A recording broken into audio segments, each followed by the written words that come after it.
സത്യമനാവാർത്ത സത്യമദാശ്രയ.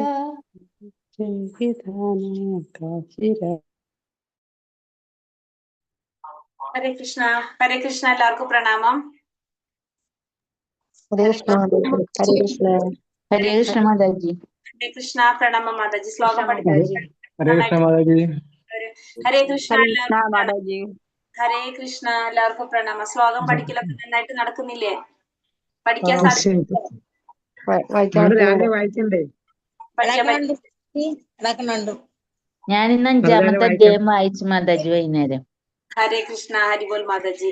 അങ്ങനെയാണ് നമ്മൾ ചെയ്യേണ്ടത്. ഓരോ അധ്യായങ്ങളൊക്കെ വായിച്ചു പോവാം. ഹരേ കൃഷ്ണ. അപ്പൊ എല്ലാവരും ഏകാദശിക്ക് വായിക്കാൻ പേര് കൊടുത്തിട്ടില്ലേ? കൊടുത്തിട്ടുണ്ട്. ലിസ്റ്റ് വന്നില്ല മാതാജി. രാവിലെ വായിക്കുന്ന ലിസ്റ്റ് വന്നില്ല മാതാജി.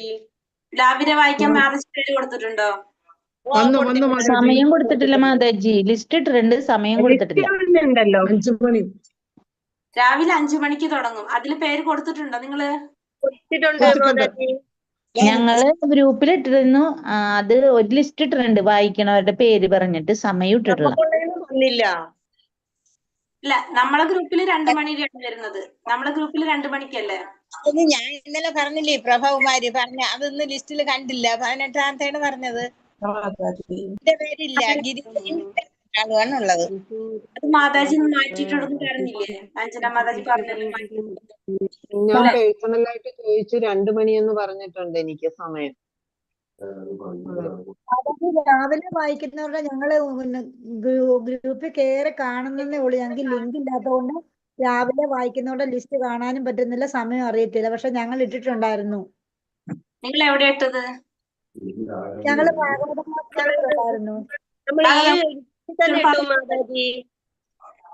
ഭാഗവതം ക്ലാസ്സിൽ അഞ്ജന മാതാജി എന്താ പറയണ മാതാജി? 5:45 ക്ലാസ്സിൽ ഞങ്ങൾ വായിക്കാവുന്ന ഞാൻ ഇട്ടിട്ടുണ്ടായിരുന്നു. പക്ഷെ അത് ഞങ്ങൾക്ക് ലിസ്റ്റ് പേരൊന്നും കാണുന്നില്ല. നമ്മുടെ ഈ ഗ്രൂപ്പിലെ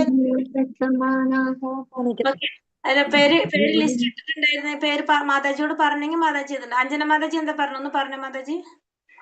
ഹരേകൃഷ്ണ മാതാജി, 1-2 പേരുടെ പേര് ഞാൻ 5:30-ക്കുള്ള ശ്ലോക പാരായണത്തിന് പറഞ്ഞിട്ടുണ്ട്. മറ്റേ ഗ്രൂപ്പില് മെസ്സേജ് ഇട്ടത് എനിക്കറിയില്ല മാതാജി. ഓക്കെ, അപ്പൊ 5:30 മാതാജിക്ക് കൊടുത്തിട്ടുണ്ടല്ലോ 5 മണിയുടെ ക്ലാസ്സിൽ.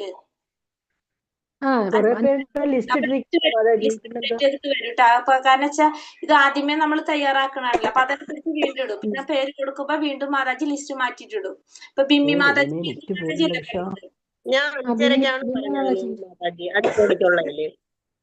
അപ്പൊ നിങ്ങളെ 2 ലിസ്റ്റ് ആദ്യമേ ചെയ്യും നമ്മളിത്. അപ്പൊ ചെയ്യണ കാരണം കൊണ്ട് അങ്ങനെ ആദ്യം നമ്മൾ ആ ലിസ്റ്റ് തയ്യാറാക്കും, പിന്നെ ഇടും, പിന്നെയും പേര് വരുമ്പോ പിന്നെ മാറ്റും. അപ്പൊ അതുകൊണ്ടാണ് നേരത്തെ പറയണത്. അപ്പൊ നമ്മള് ഓട്ടോമാറ്റിക്കലി അവർക്കും പണി കുറവല്ലേ, അതുകൊണ്ടാണ് പറയുന്നത് കേട്ടോ, നേരത്തെ പറയണത്. ഞങ്ങൾ 5:30-ക്ക് ചൊല്ലണോ ഇല്ലെന്ന് എങ്ങനെ അറിയുന്നു? ഞങ്ങള്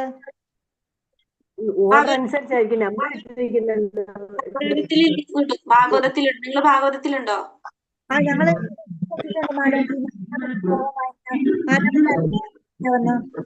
ഞാനൊരു കാര്യം പറയട്ടെ. ഇന്ദു മാതാജിക്കല്ലേ നിങ്ങൾ മെസ്സേജ് ഇട്ട? ഭാഗവതത്തിലെ മാതാജിക്കല്ലേ മെസ്സേജ് ഇട്ടിട്ടുണ്ടാവുക? ഭാഗവതത്തിലുള്ള മെസ്സേജ് മാതാജിക്കല്ലേ, അഡ്മി മാതാജിക്കല്ലേ മെസ്സേജ് ഇട്ടിട്ടുണ്ടാവുക ഡയറക്റ്റ്? ബിന്ദു മാതാജി മ്യൂട്ടാണ്. മാതാജിക്ക് ഞങ്ങൾ മെസ്സേജ് ഇട്ടിരിക്കുന്നത്. ഞാന് ഭാഗവതത്തിലുള്ള ഭാഗവത ക്ലാസ്സിൽ രാവിലെ ഇട്ടിട്ടുണ്ടായിരുന്നു. മാതാജിക്ക് ഡയറക്റ്റ് മെസ്സേജ് ഇട്ടതല്ലേ? അതെ അതെ അതെ. അപ്പൊ മാതാജി നമ്മളെ ഗ്രൂപ്പിൽ തന്നെ ഇട്ടുതരും. നിങ്ങൾക്ക് ഭാഗവതം ഗ്രൂപ്പിൽ തന്നെ ലിസ്റ്റ് വരും, ലിങ്ക് വരും, ലിങ്കും വരും, പേരും വരും. അപ്പൊ ഞങ്ങള് പേരും വരും. അതിപ്പോ നമുക്ക് കാണാൻ പറ്റുന്നില്ലല്ലോ മാതാജി. അല്ല, അവിടെ ഇപ്പൊ ഓൾറെഡി ലിസ്റ്റ് ഇട്ടിട്ടുണ്ട്. അതിപ്പോ അപ്ഡേറ്റ് ചെയ്തിട്ട് വീണ്ടും ഇടും. നിങ്ങൾ ഭാഗവതം ഗ്രൂപ്പിൽ ലിസ്റ്റ് ഇട്ടിട്ടുണ്ട് മാതാജി. ഭാഗവതം ഗ്രൂപ്പിൽ ലിസ്റ്റ് ഇട്ടിട്ടുണ്ട്. അല്ല, ഞങ്ങൾ ലിങ്ക് ഇല്ല. ഞങ്ങൾ ക്ലാസ്സിൽ കയറുന്നതേ ഉള്ളൂ. ലിങ്ക് ഉണ്ടെങ്കിൽ ലിസ്റ്റ് കാണാൻ പറ്റുള്ളൂ. അല്ല, അപ്പൊ പിന്നെ മാതാജി ലിങ്ക് ഇല്ലാണ്ട് എങ്ങനെയാണ് ആ മാതാജിക്ക് മെസ്സേജ് ഇട്ടത്? എങ്ങനെയാ? അപ്പൊ ഭാഗവത ക്ലാസ് കയറിക്കൊണ്ടിരുന്ന സമയത്ത് തന്നെ മാതാജിയുടെ ക്ലാസ്സിൽ കയറിക്കൊണ്ടിരുന്ന ഞാനുണ്ടെന്ന്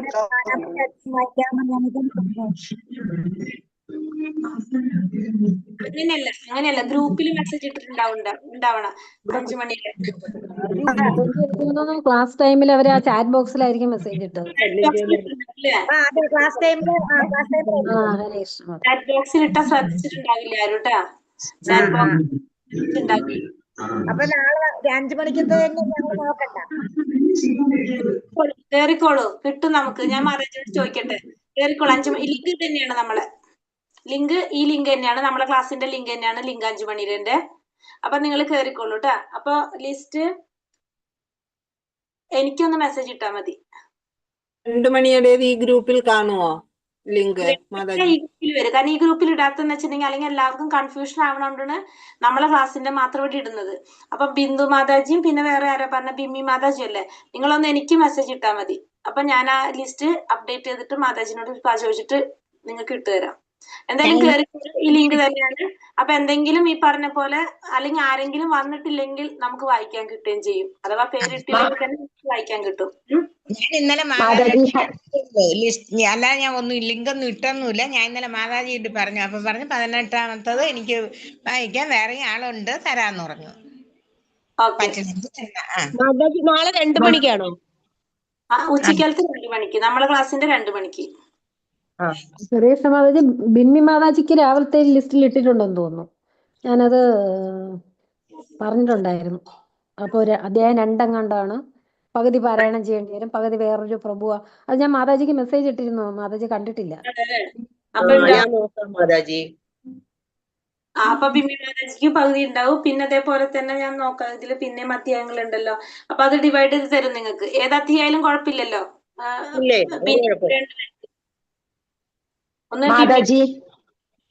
മാതാജി ലിസ്റ്റ് ഒക്കെ ആയോ? ഭാഗവതം ക്ലാസിന്റെയും ഇതിന്റെയൊക്കെ കണ്ടു ഞാൻ ലിസ്റ്റ്. എനിക്ക് വായിക്കാൻ സാധിക്കുമെന്ന് അറിയാനായിട്ട്. ഞാന് മകന്റെ അടുത്താണ്. അപ്പോ ഗീത ബുക്ക് കൊണ്ടുവന്നിട്ടുണ്ടായിരുന്നില്ല, പെട്ടെന്ന് പോരേണ്ടി വന്നതാണ്. പക്ഷെ വ്യാഴാഴ്ച ഗുരുവായൂർ പോയപ്പോ എനിക്കൊരു ഗീത ബുക്ക് കിട്ടി. അപ്പോ ഇപ്പൊ എനിക്ക് വായിക്കാൻ പറ്റും നാളെ വേണമെങ്കിൽ. അപ്പൊ വായിക്കാൻ പറ്റുമെന്ന് അറിയാനായിട്ട്. ബാച്ചിൽ കയറിക്കോളൂ. അപ്പൊ അവിടെ ഇതേപോലെ തന്നെ ആരെങ്കിലും ഒരാൾ ഇല്ലാതിരിക്കും. ചിലപ്പോ ഒരു കൂടുതൽ ശ്ലോകം ഒരാൾക്ക് പേര് കൊടുത്തിട്ടുണ്ടെങ്കിൽ അവിടെ നമുക്ക് ഡിവൈഡ് ചെയ്തിടാൻ പറ്റും. അങ്ങനെ ചെയ്യാൻ പറ്റും. ഏത് ബാച്ചില്? 2 മണിയുടെ നമ്മളെ ബാച്ചില് 2 മണിയുടെ ബാച്ചില് അഞ്ജന മാതാജി അങ്ങനെ കൂടുതൽ ശ്ലോകം വായിക്കുന്നവര് ഒരാൾക്ക് കൊടുത്തിട്ടുണ്ടെങ്കിൽ അവിടെ പേര് ഡിവൈഡ് ചെയ്തിട്ട് ജയലക്ഷ്മി മാതാജിനെ വിടാം. നാളെ ശരിക്കും എനിക്ക് സങ്കടമായിട്ടാണ് ഇരിക്കണത്. എന്താ വെച്ച് കഴിഞ്ഞാൽ നാളെ തിരുവമ്പാടി ക്ഷേത്രത്തിലെ ഗീതാപാരായണം ഉണ്ടായിരുന്നു. മാതാജി 10ാമത്തെ അധ്യായം 42 ശ്ലോകം ഉണ്ട്. അപ്പോൾ ഞാൻ ഫസ്റ്റത്തെ 21 ശ്ലോകം ചൊല്ലാം. മാതാജി ബാക്കി ചൊല്ലിക്കോളൂ. സന്തോഷം. ആ സങ്കടം തീർന്നല്ലോ എനിക്ക്. ലിസ്റ്റ് അത് അപ്ഡേറ്റ് ചെയ്ത് ഇടണ്ടല്ലോ. നിങ്ങൾക്ക് രണ്ടാക്കും മനസ്സിലായല്ലോ. പിന്നെ നമ്മൾ വേറെ സ്റ്റാർട്ട് ചെയ്യും. സന്തോഷം മാതാജി, സന്തോഷം. നമുക്ക് ആഗ്രഹിച്ച ഭഗവാൻ അവസരം തരും. നമുക്ക് മനസ്സിലായില്ലേ? സത്യം ശരിക്കും എനിക്ക് ഞാൻ ഗുരുവായൂർ പോയിട്ട് എനിക്ക് ആ ഗീത കിട്ടിയത് 2 ആഴ്ചയും ഓരോ ബുക്ക് കിട്ടി എനിക്ക്. ഭഗവാൻ തന്നതാണെന്ന് ഞാൻ വിചാരിക്കണം എപ്പോഴും. മാതാജി ചെറിയ ബുക്കോ വലിയ ബുക്കോ? ഒരു കാര്യം ഇനി നമുക്ക് നിർത്താം. അതിപ്പോ നോക്കിയേ 43 മിനിറ്റ് ആയി നമ്മളെ ക്ലാസ് തുടങ്ങിയിട്ടില്ല ഇതുവരെയായിട്ട്. നമ്മള് ഇനി അല്ലെങ്കിൽ നമ്മളിങ്ങനെ ഒരു സബ്ജക്റ്റിലേക്ക് പോയിക്കൊണ്ടിരിക്കും അല്ലെ? വായിക്കാനുണ്ട്. ഞാൻ 6ാമത്തെ പകുതി വായിക്കാമെന്ന് വെച്ചായിരുന്നു. ആർക്കെങ്കിലും വായിക്കണമെന്ന് ആഗ്രഹം ഉണ്ടെങ്കിൽ ഞാൻ പകുതി വായിക്കാം. അത് പറയാനായിരുന്നു ഞാൻ. അപ്പൊ ഇതിപ്പോ ഞാൻ വായിക്കാം. എനിക്ക് കിട്ടിയില്ലല്ലോ. 18ൽ കിട്ടിയോ മാതാജി? ഇല്ലെങ്കിൽ ഞാൻ വായിക്കാം. ഞാൻ നോക്കിക്കൊണ്ടിരിക്കാം. അപ്പോഴേ എന്നെ ആരെങ്കിലും വിളിച്ചാൽ മതി, ഞാൻ വായിക്കാം. മാതാജി ക്ലാസ് കഴിഞ്ഞിട്ട് തുടങ്ങാം മാതാജി. അതെ, ഇനി ക്ലാസ് തുടങ്ങാം. ഇനി നിർത്താം നമുക്ക്, അല്ലെങ്കിൽ നമ്മള് സംസാരം വരുന്നില്ല കൂടുതല്. അപ്പൊ നമുക്ക് ഹരേ കൃഷ്ണ. അപ്പൊ എല്ലാവർക്കും നമ്മൾ ക്ലാസ്സിലേക്ക് സ്വാഗതം. അധ്യായം 8ാമത്തെ അല്ലേ നമ്മള്? പരമപദ പ്രാപ്തി. അപ്പൊ നമ്മൾ 7ാമത്തെ അധ്യായത്തെ കുറിച്ച് ഇന്നലെ 8ാമത്തെ അധ്യായത്തിൽ കുറച്ച് ശ്ലോകം നമ്മൾ എടുത്തിട്ടുണ്ടായിരുന്നു. പക്ഷെ നെറ്റ് പ്രോബ്ലം ആയതുകൊണ്ട് എല്ലാവർക്കും കിട്ടിയിട്ടുണ്ടായിരുന്നില്ല അല്ലെ മര്യാദക്ക്? 8ാമത്തെ അധ്യായം എടുത്തിട്ട് നമുക്ക് എന്താ മനസ്സിലായത്? 8ാമത്തെ അധ്യായം കുറച്ചൊന്ന് മനസ്സിലായതെന്ന് പറഞ്ഞെല്ലാവരും. എട്ടാമത്തെ അധ്യായം. ഭഗവാനെ കുറിച്ച് ഓർത്താൽ നമ്മൾക്ക് പരമപ്രാപ്തി ലഭിക്കും. ബ്രഹ്മം എന്താണെന്ന് അർജുനൻ ഭഗവാനോട് ബ്രഹ്മം എന്താണ് എന്ന് ചോദ്യങ്ങളാണ്. ചോദിച്ചു. ബ്രഹ്മാവെന്നാൽ എന്ത്? ആത്മാവെന്നാൽ എന്ത്? ബ്രഹ്മമെന്ത്? അർജുനൻ ആത്മാവെന്നാൽ എന്ത്? ഭഗവാനോട് ചോദ്യങ്ങൾ ചോദിക്കണം. പ്രാർത്ഥിച്ചില്ല മാതാജി. ആ okay. Hare Krishna. Thank you Mataji. പ്രണാമം. അപ്പൊ നമ്മള് എട്ടാമത്തെ അധ്യായം തുടങ്ങിയത് കുറച്ചെടുത്തിട്ടുള്ളൂ. നമ്മൾ എത്ര ശ്ലോകം എടുത്തിട്ടുണ്ട്? ഇന്നലെ 8 വരെ എടുത്തിട്ടുണ്ട്. 8 വരെ എടുത്തിട്ടുണ്ട് മാതാജി. ഓക്കെ. ഹരേ കൃഷ്ണ. അഭ്യാസയോഗയുക്തേന ചേതസ്സജ്ഞാനഗാമിനഃ.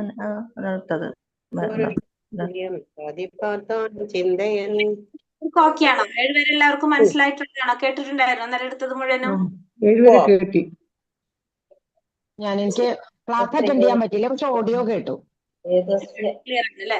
ഹരേ കൃഷ്ണ. അപ്പൊ നമുക്ക് തുടങ്ങാം. ഹരേ കൃഷ്ണ. ഓം നമോ ഭഗവതേ വാസുദേവായ. ഓം നമോ ഭഗവതേ വാസുദേവായ. ഓം നമോ ഭഗവതേ വാസുദേവായ. ഓം അജ്ഞാനതിമിരാന്ധസ്യ ജ്ഞാനാഞ്ജനശലാകയാ ചക്ഷുരുന്മീലിതം യേന തസ്മൈ ശ്രീഗുരവേ നമഃ. നമോ വിഷ്ണുപാദായ കൃഷ്ണപ്രേഷ്ഠായ ഭൂതലേ ശ്രീമതേ ഭക്തിവേദാന്ത സ്വാമിനിധി നാമിനെ. നമസ്തേ സാരസ്വതേ ദേവേ ഗൗരവാണി പ്രചാരിണേ നിർവിശേഷ ശൂന്യവാദി പാശ്ചാത്യ ദേശധാരിണേ. ജയ ശ്രീ കൃഷ്ണ ചൈതന്യ പ്രഭു നിത്യാനന്ദ ശ്രീ അദ്വൈത ഗദാധര ശ്രീവാസാദി ഗൗര ഭക്തവൃന്ദ. ഹരേ കൃഷ്ണ കൃഷ്ണ കൃഷ്ണ ഹരേ ഹരേ. ഹരേ രാമ രാമ രാമ ഹരേ ഹരേ.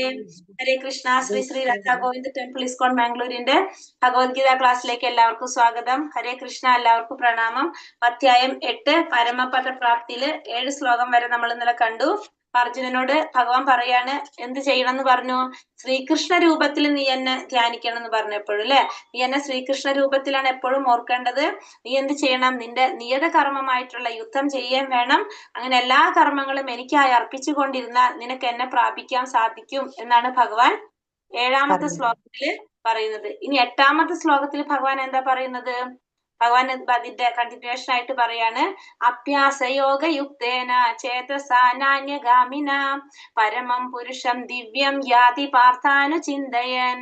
എന്നെ പരമദിവ്യോത്തമ പുരുഷനായിട്ട് ആരാണോ ധ്യാനിക്കുന്നത്, ആരാണോ മാർഗത്തിൽ നിന്ന് വ്യതിചലിക്കാതെ തുടർച്ചയായി എന്നെ മനസ്സിൽ സ്മരിക്കുന്നത്, അല്ലയോ പാർത്ഥ, അയാൾ നിശ്ചയമായും എന്നെ പ്രാപിക്കും. അപ്പൊ ആരാണോ പരമദിവ്യോത്തമ പുരുഷനായിട്ട് ഭഗവാൻ എപ്പോഴും ധ്യാനിച്ചു കൊണ്ടിരിക്കുന്നത്, മാർഗത്തിൽ നിന്ന് വ്യതിചലിക്കാതെ തുടർച്ചയായിട്ട് ഭഗവാനെ മനസ്സിൽ സ്മരിക്കുന്നത് ആരാണോ, അയാള് നിശ്ചയമായിട്ടും ഭഗവാനെ പ്രാപിക്കാനായിട്ട് ആ വ്യക്തിക്ക് സാധിക്കും. അതായത് ഭഗവാനെ സ്മരിക്കുന്നതിന്റെ പ്രാധാന്യത്തെ കുറിച്ചാണ് ഭഗവാൻ പറഞ്ഞു തരുന്നത്. ആരാണോ ഭഗവാനെ ധ്യാനിച്ചു കൊണ്ടിരിക്കുന്നത്, മാർഗത്തിൽ നിന്ന് വ്യതിചലിക്കാതെ തുടർച്ചയായിട്ട് ഭഗവാനെ സ്മരിക്കുന്നത് ആരാണോ, അയാൾക്ക് നിശ്ചയമായിട്ടും ഭഗവാനെ പ്രാപിക്കാൻ സാധിക്കും.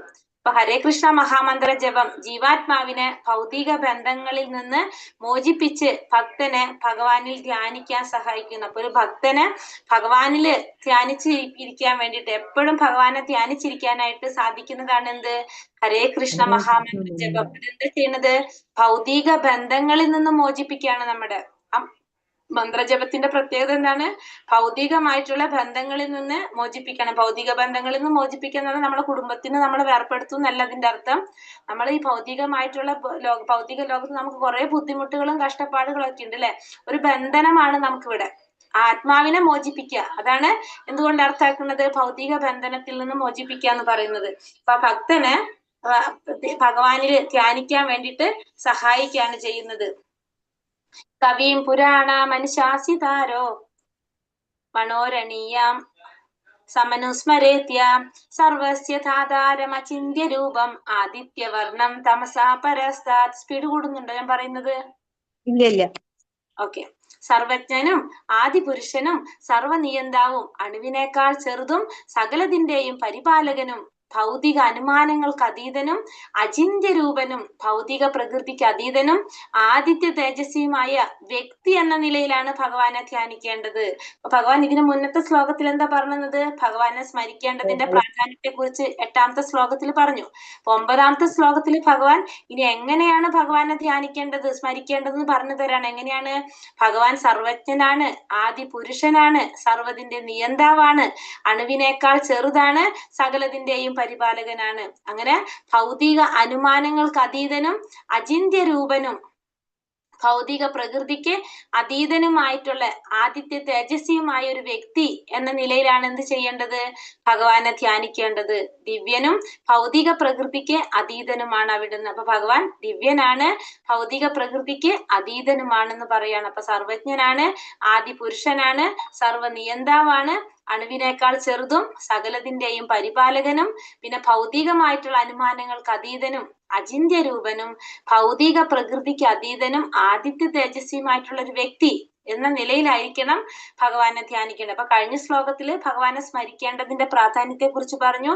അതെങ്ങനെയാണ് ചെയ്യേണ്ടത് നമുക്ക് 9ാമത്തെ ശ്ലോകത്തില് ഭഗവാൻ പറഞ്ഞു തരാണ്.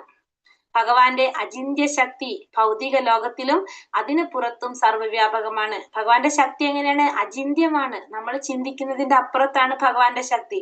അത് ഭൗതിക ലോകത്തിലും അതിന് പുറത്തും സർവ്വവ്യാപകമായിട്ടുള്ളതാണ് ആരുടെ ശക്തി? ഭഗവാന്റെ ശക്തി. പ്രയാണകാലേ മനസാചലേന ഭക്തിയാ യുക്തോ യോഗബലേന ചൈവ ധ്രുവോർമധ്യേ പ്രാണമാവേശ്യ സമ്യക് സതം പരം പുരുഷമുപൈതി ദിവ്യം. എന്താ പറഞ്ഞ? മരണസമയത്ത് യോഗാനിഷ്ഠ പൂണ്ട് സ്ഥിരമനസ്കനായി പരിപൂർണ ഭക്തിയോടെ ഭ്രൂമധ്യത്തിൽ പ്രാണവായുവിന് ഉറപ്പിച്ചുകൊണ്ട് ഭഗവത് സ്മരണ ചെയ്യുന്നവൻ തീർച്ചയായും പരമപുരുഷനെ പ്രാപിക്കും. അപ്പൊ മരണസമയത്ത് യോഗാനിഷ്ഠ പൂണ്ടുകൊണ്ട്, അതായത് മരണസമയത്ത് യോഗാനിഷ്ഠ ചെയ്യുന്നവര് സ്ഥിരമനസ്കനായിട്ട് പരിപൂർണ ഭക്തിയോടെ എന്താ ചെയ്യണത്? ഭ്രൂമധ്യത്തിൽ പ്രാണവായു ഉറപ്പിച്ചു നിർത്തുക. ഭ്രൂമധ്യം എന്ന് പറയുമ്പോ എന്താണ്? നമ്മളെ ആ പുരികത്തിന്റെ നടുക്കുള്ള ഒരു മെയിൻ ആയിട്ടുള്ള സ്ഥലം. അവിടെ പ്രാണവായു ഉറപ്പിച്ചു നിർത്തിക്കൊണ്ട് ഭഗവാനെ സ്മരണ ചെയ്യുന്നവന് എന്ത് സാധിക്കും? ഭഗവാനെ പ്രാപിക്കാൻ സാധിക്കും. കാരണം നമ്മൾ പറഞ്ഞു, മരണസമയത്ത് ഭഗവാനെ സ്മരിച്ചു കഴിഞ്ഞാൽ ഭഗവാനെ പ്രാപിക്കാൻ സാധിക്കുന്നത്. അപ്പൊ ഇവിടെ എങ്ങനെയാണ് മരിക്കുന്നത്? നമ്മൾ തീരുമാനിക്കുകയാണ് നമ്മളെപ്പം മരിക്കുന്നത്. അതായത് യോഗാനിഷ്ഠ ചെയ്യുന്നവര്, യോഗത്തില് പരിപൂർണത്തിലെത്തുന്നവര് സ്ഥിരമനസ്കനായിട്ട് പരിപൂർണ ഭക്തിയോടെ ഭ്രൂമധ്യത്തിൽ പ്രാണവായുവിന് ഉറപ്പിച്ചുകൊണ്ട് ഭഗവത് സ്മരണ ചെയ്യുക. അങ്ങനെയുള്ളവർക്ക് എന്ത് സാധിക്കും? ഭഗവാനെ സ്മരിക്കാനായിട്ട്, ഭഗവാനെ പ്രാപിക്കാനായിട്ട് സാധിക്കും. മരണവേളയിൽ ഭഗവത് സ്മരണ സാധ്യമാക്കാൻ ജീവിത ദശയിൽ തന്നെ ഭക്തിയോഗം ഒരാൾ പരിശീലിക്കണം. അപ്പൊ മരണസമയത്ത് നമുക്ക് ഭഗവാനെ സ്മരിക്കാൻ സാധിക്കണമെങ്കിൽ, ഭഗവാന്റെ സ്മരണ സാധ്യമാകണമെങ്കിൽ നമ്മൾ എന്ത് ചെയ്യണം? ആ സമയത്ത് മാത്രം ചെയ്താൽ പോരാ. നമ്മൾ എന്ത് ചെയ്യണം? ജീവിതത്തിൽ ഉടനീളം നമ്മൾ എന്ത് ചെയ്തുകൊണ്ടിരിക്കണം? ഭക്തിയോഗം പരിശീലിച്ചിരിക്കണം. നമ്മള് ആ സമയത്ത് മാത്രം ചെയ്താൽ പോരാ അല്ലെ? നമ്മൾ എന്ത് ചെയ്യണം? ആദ്യമേ തൊട്ട് നമ്മളത് പ്രാക്ടീസ് ചെയ്ത് വന്നാലേ നമുക്ക് ആ ഒരു സമയത്ത് നമുക്ക് സ്മരണ ഉണ്ടാകുള്ളൂ. അല്ലെങ്കിൽ നമുക്ക് അത് ഉണ്ടാകാനായിട്ട് പോകുന്നില്ല. അതുകൊണ്ടാണ് നമ്മൾ ഇപ്പോഴേ നമ്മളത് പ്രാക്ടീസ് ചെയ്യണമെന്ന് പറയുന്നത്. യദക്ഷരം വേദവിദോ വദന്തി യദക്ഷരം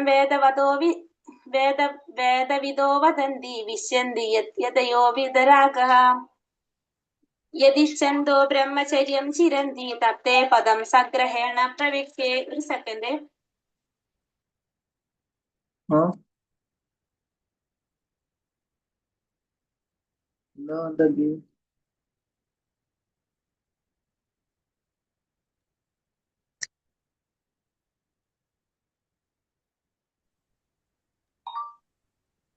കേൾക്കുന്നില്ലേ മാതാജി?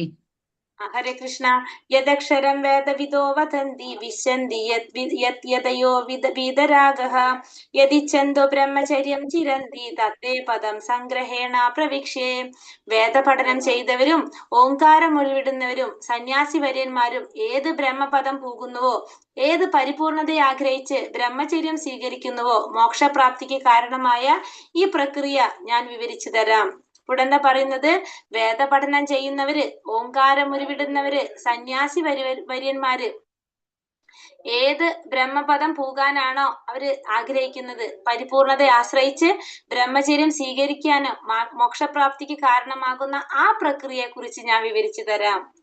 എല്ലാവരും ആഗ്രഹിക്കുന്ന ആ ഒരു പ്രക്രിയ അത് ഏതാണോ അത് ഭഗവാൻ വിവരിച്ചു തരാന്നാണ് ഇവിടെ പറയുന്നത്. വേദപഠനം ചെയ്യുന്നവരും ഓംകാരം ഉരുവിടുന്നവരും സന്യാസിവരന്മാര് പിന്നെ പരിപൂർണത ആഗ്രഹിച്ച് ബ്രഹ്മചര്യം സ്വീകരിക്കുന്നവര് മോക്ഷപ്രാപ്തിക്ക് കാരണമായിട്ടുള്ള ഒരു പ്രക്രിയ, ആ പ്രക്രിയയെ കുറിച്ച് ഭഗവാൻ വിവരിച്ചു തരാന്ന് 11ാമത്തെ ശ്ലോകത്തിൽ ഭഗവാൻ പറയാണ്. കലിയുഗത്തിൽ ഭഗവത് സാക്ഷാത്കാരത്തിന് ഏറ്റവും എളുപ്പവും ഫലപ്രദവുമായ മാർഗമാണെന്ത്? ഹരിനാമ സങ്കീർത്തനം.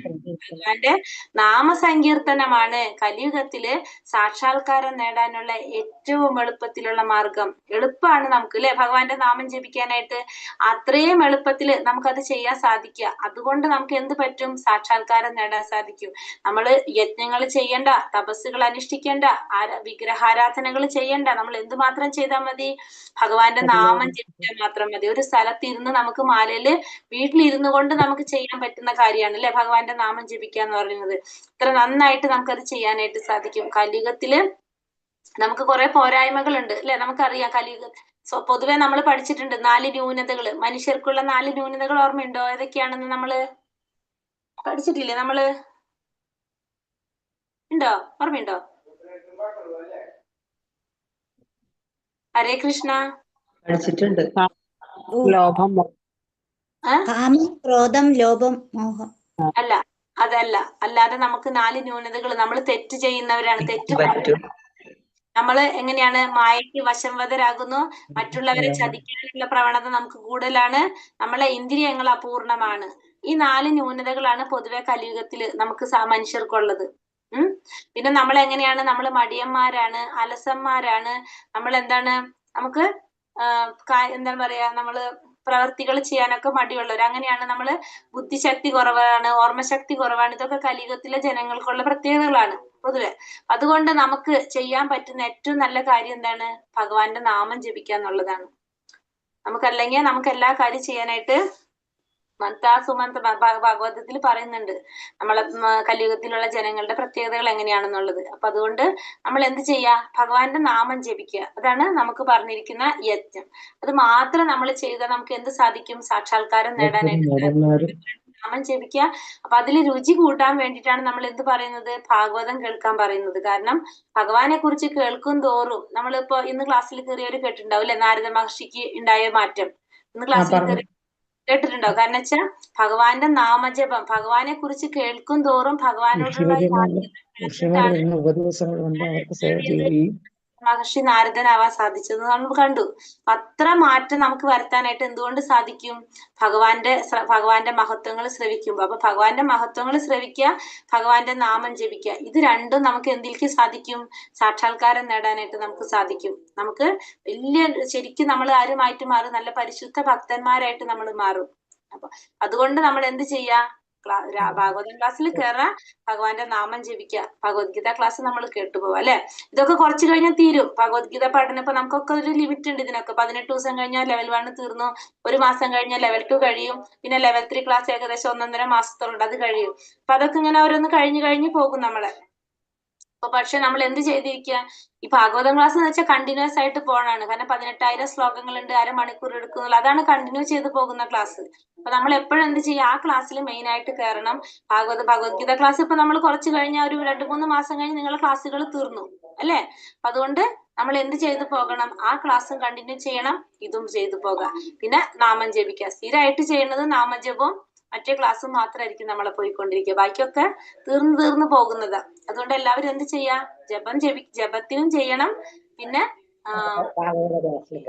കേൾക്കണം. അപ്പൊ നമുക്ക് ഇങ്ങനെ കുറെ കാര്യങ്ങള് നമുക്ക് മനസ്സിലാക്കാൻ സാധിക്കും. ഇപ്പൊ ഇന്ന് നാരദ മഹർഷിയെ കുറിച്ച് കേട്ടപ്പോ കുറച്ചും കൂടി പേർക്ക് നാമജപത്തിന്റെ പ്രാധാന്യത്തെ കുറിച്ച് മനസ്സിലായി.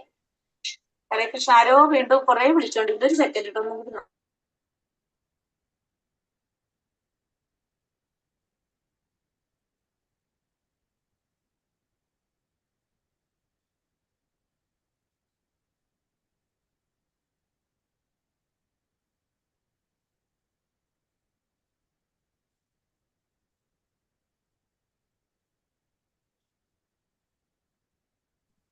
ഹരേ കൃഷ്ണ. അപ്പൊ നമ്മള് ഈ 2 കാര്യങ്ങൾ നമ്മൾ കൂടുതൽ ശ്രദ്ധിച്ച് ചെയ്തിട്ട് പോകാം നമുക്ക്.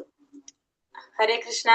സർവദ്വാരാണി സംയമ്യ മനോഹൃതി നിരോധിച്ച മൂർത്ത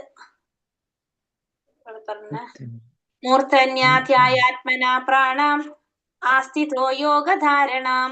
ഇവിടെ പറഞ്ഞ പ്രകാരം യോഗം പരിശീലിക്കണമെങ്കിൽ ആദ്യമായി വേണ്ടത് ഇന്ദ്രിയങ്ങളുടെ കഥ കടക്കുകയാണ്. അപ്പൊ അതിന് നമ്മൾ ആദ്യം എന്ത് ചെയ്യണം? ഇന്ദ്രിയങ്ങളെ കഥ കടക്കണം. ഇപ്രകാരം ഇന്ദ്രിയങ്ങളെ സംയമിച്ച് മനസ്സിനെ ഹൃദയത്തിൽ ഏകാഗ്രമാക്കുകയും പ്രാണവായുവിനെ മൂർധാവിൽ സ്ഥിരീകരിക്കുകയും ചെയ്താൽ യോഗസ്ഥനാകും. നമ്മൾ ഈ പറഞ്ഞ രീതിയിൽ നമുക്ക് പരിശീലിക്കണമെങ്കിൽ നമ്മൾ ആദ്യം മാതാജി 11 ശ്ലോകം വിട്ടു മാതാജി. അതാ ഞാനും പറയാ വിചാരിച്ചു. 11 ചൊല്ലി മാതാജി. ചൊല്ലി മാതാജി. 11 കഴിഞ്ഞിട്ടാണ് 12 നമ്മൾ തുടങ്ങിയത്.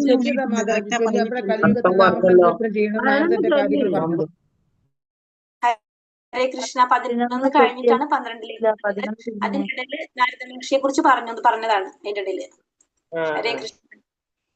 ഇന്ന് ഞാൻ ഈ അധ്യായം തീർത്തിട്ടേ നിർത്തുള്ളൂ കേട്ടോ. അതുകൊണ്ട് എല്ലാവരും മിണ്ടാതിരുന്നാൽ നമുക്ക് വേഗം നിർത്താം. അല്ലെങ്കിൽ ഇന്ന് മുഴുവൻ എടുത്തിട്ട് നമ്മൾ ഇരിക്കും. കേട്ടല്ലോ? ഹരേ കൃഷ്ണ. അപ്പോ ഇവിടെ പറഞ്ഞ പ്രകാരം യോഗം പരിശീലിക്കണമെങ്കിൽ ആദ്യമായിട്ട് നമ്മൾ എന്ത് ചെയ്യണം? ഇന്ദ്രിയങ്ങളുടെ കഥ കടക്കണം. നമ്മൾ ഇന്ദ്രിയങ്ങളെ നിയന്ത്രിക്കാനാണ് ആദ്യം ചെയ്യേണ്ടത്. ഇപ്രകാരം ഇന്ദ്രിയങ്ങളെ സംയമിച്ച് മനസ്സിനെ ഹൃദയത്തിൽ ഏകാഗ്രമാക്കുകയും പ്രാണവായുവിനെ മൂർധാവിൽ സ്ഥിരീകരിക്കുകയും ചെയ്താൽ നമുക്ക് എന്ത് ചെയ്യാൻ സാധിക്കും?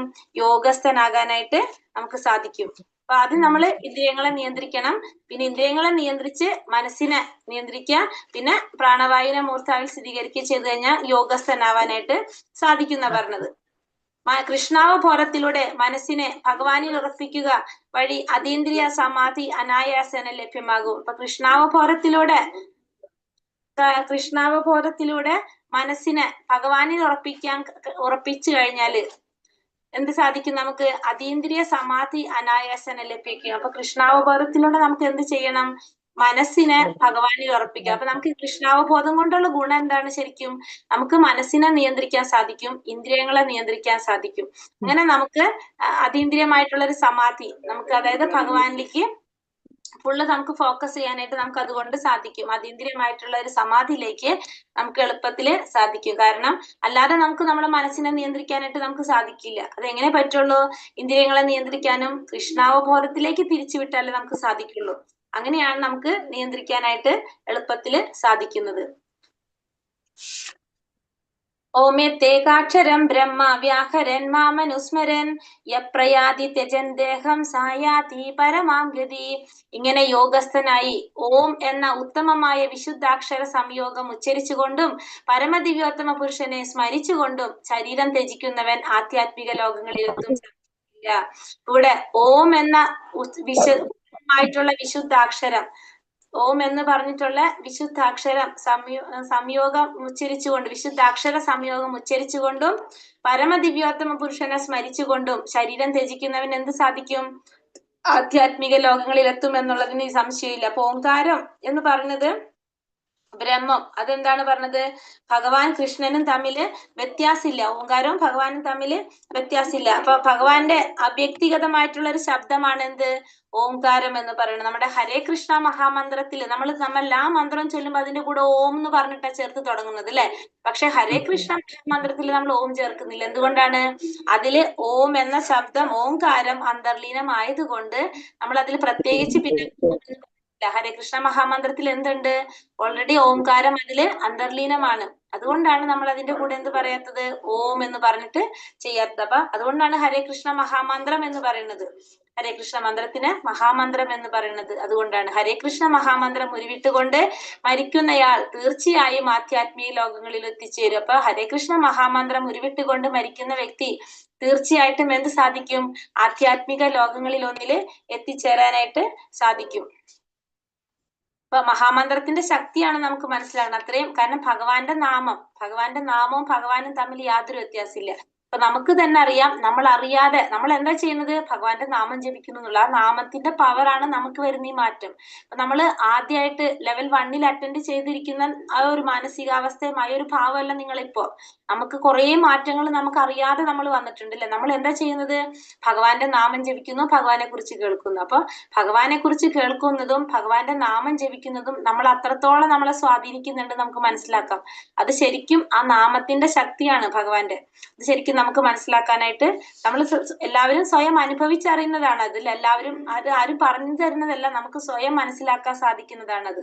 അനന്യചേത സതതം യോമാം സ്മരതി നിത്യശഃ തസ്യാഹം സുലഭ പാർത്ഥ നിത്യയുക്തസ്യ യോഗിന. അല്ലയോ പാർത്ഥ, നിരന്തരമായ ഭക്തിയുടെ സേവനം മൂലം സ്ഥിരചിത്തതയോടെ എന്നെ എപ്പോഴും സ്മരിക്കുന്ന യോഗാനിഷ്ഠന് ഞാൻ സുപ്രാപ്യനാണ്. ഇനി എന്താ പറയണത്, നിരന്തരമായിട്ടുള്ള ഭക്തിയുടെ സേവനം മൂലം സ്ഥിരചിത്തതയോടെ എന്നെ എപ്പോഴും സ്മരിക്കുന്ന യോഗാനിഷ്ഠന് ഞാൻ സുപ്രാപ്യനാണ്. അപ്പൊ എപ്പോഴും ഭഗവാനെ ഭക്തിയുടെ സേവനം ചെയ്തുകൊണ്ട് ഭഗവാനെ സ്മരിക്കുന്നവർക്ക് ഭഗവാൻ എപ്പോഴും എങ്ങനെയാണ്, പ്രാപ്യനായിരിക്കും. എപ്പോഴും ഭഗവാൻ ഓർക്കുന്നവർക്ക് ഭഗവാൻ എപ്പോഴും പ്രാപ്യനായിരിക്കും എന്ന് ഭഗവാൻ ഇവിടെ പറയാണ്. ശുദ്ധഭക്തന് ഭഗവാൻ സുപ്രാപ്യനാണ്. അവന് കൃഷ്ണനില്ലാതെ മറ്റൊന്നിലും താല്പര്യമില്ല. അവൻ പ്രേമപൂർവ്വം നിരന്തരം ഭഗവത് സേവനത്തിൽ ഏർപ്പെടുന്നു. അപ്പൊ ഒരു ശുദ്ധഭക്തനെ സംബന്ധിച്ച് ഭഗവാൻ എപ്പോഴും സുപ്രാപ്യനായിരിക്കും. കാരണം ശുദ്ധഭക്തൻ എപ്പോഴും ആരെ കുറിച്ച് മാത്രം ചിന്തിക്കുകയാണ്, ഭഗവാനെ കുറിച്ച് മാത്രം ചിന്തിക്കുകയാണ് അല്ലെ. അപ്പൊ അവന് ഭഗവാൻ അല്ലാതെ വേറെ ഒന്നിനും താല്പര്യമില്ല. ഒരു വെള്ളത്തിൽ കിടക്കുന്ന ഒരു മത്സ്യത്തിനെ പിടിച്ച് കരയിലിടുന്ന പോലെ വെള്ളത്തിൽ കിടക്കാതെ വരുമ്പോ കിടന്ന് പെടഞ്ഞുകൊണ്ടിരിക്കും. അതേപോലെയാണ് ഒരു ഭക്തൻ. ഭഗവാനെ കുറിച്ച് ഓർക്കാത്ത, ഭഗവത് സേവനം ചെയ്യാതെ ഒരു സെക്കൻഡ് പോലും ആർക്ക് ഇരിക്കാൻ സാധിക്കില്ല, ഒരു ശുദ്ധഭക്തന് ഇരിക്കാൻ സാധിക്കില്ല. വേറെ ഒന്നിലും അദ്ദേഹത്തിന് താല്പര്യം ഉണ്ടാവില്ല. പ്രേമപൂർവ്വം ഭഗവാന്റെ സേവനത്തിൽ നിരന്തരം ഏർപ്പെട്ടുകൊണ്ടിരിക്കാൻ ആഗ്രഹിക്കുന്ന വ്യക്തിയാണ് ആര്, ഭഗവാന്റെ ശുദ്ധഭക്തന്മാര്.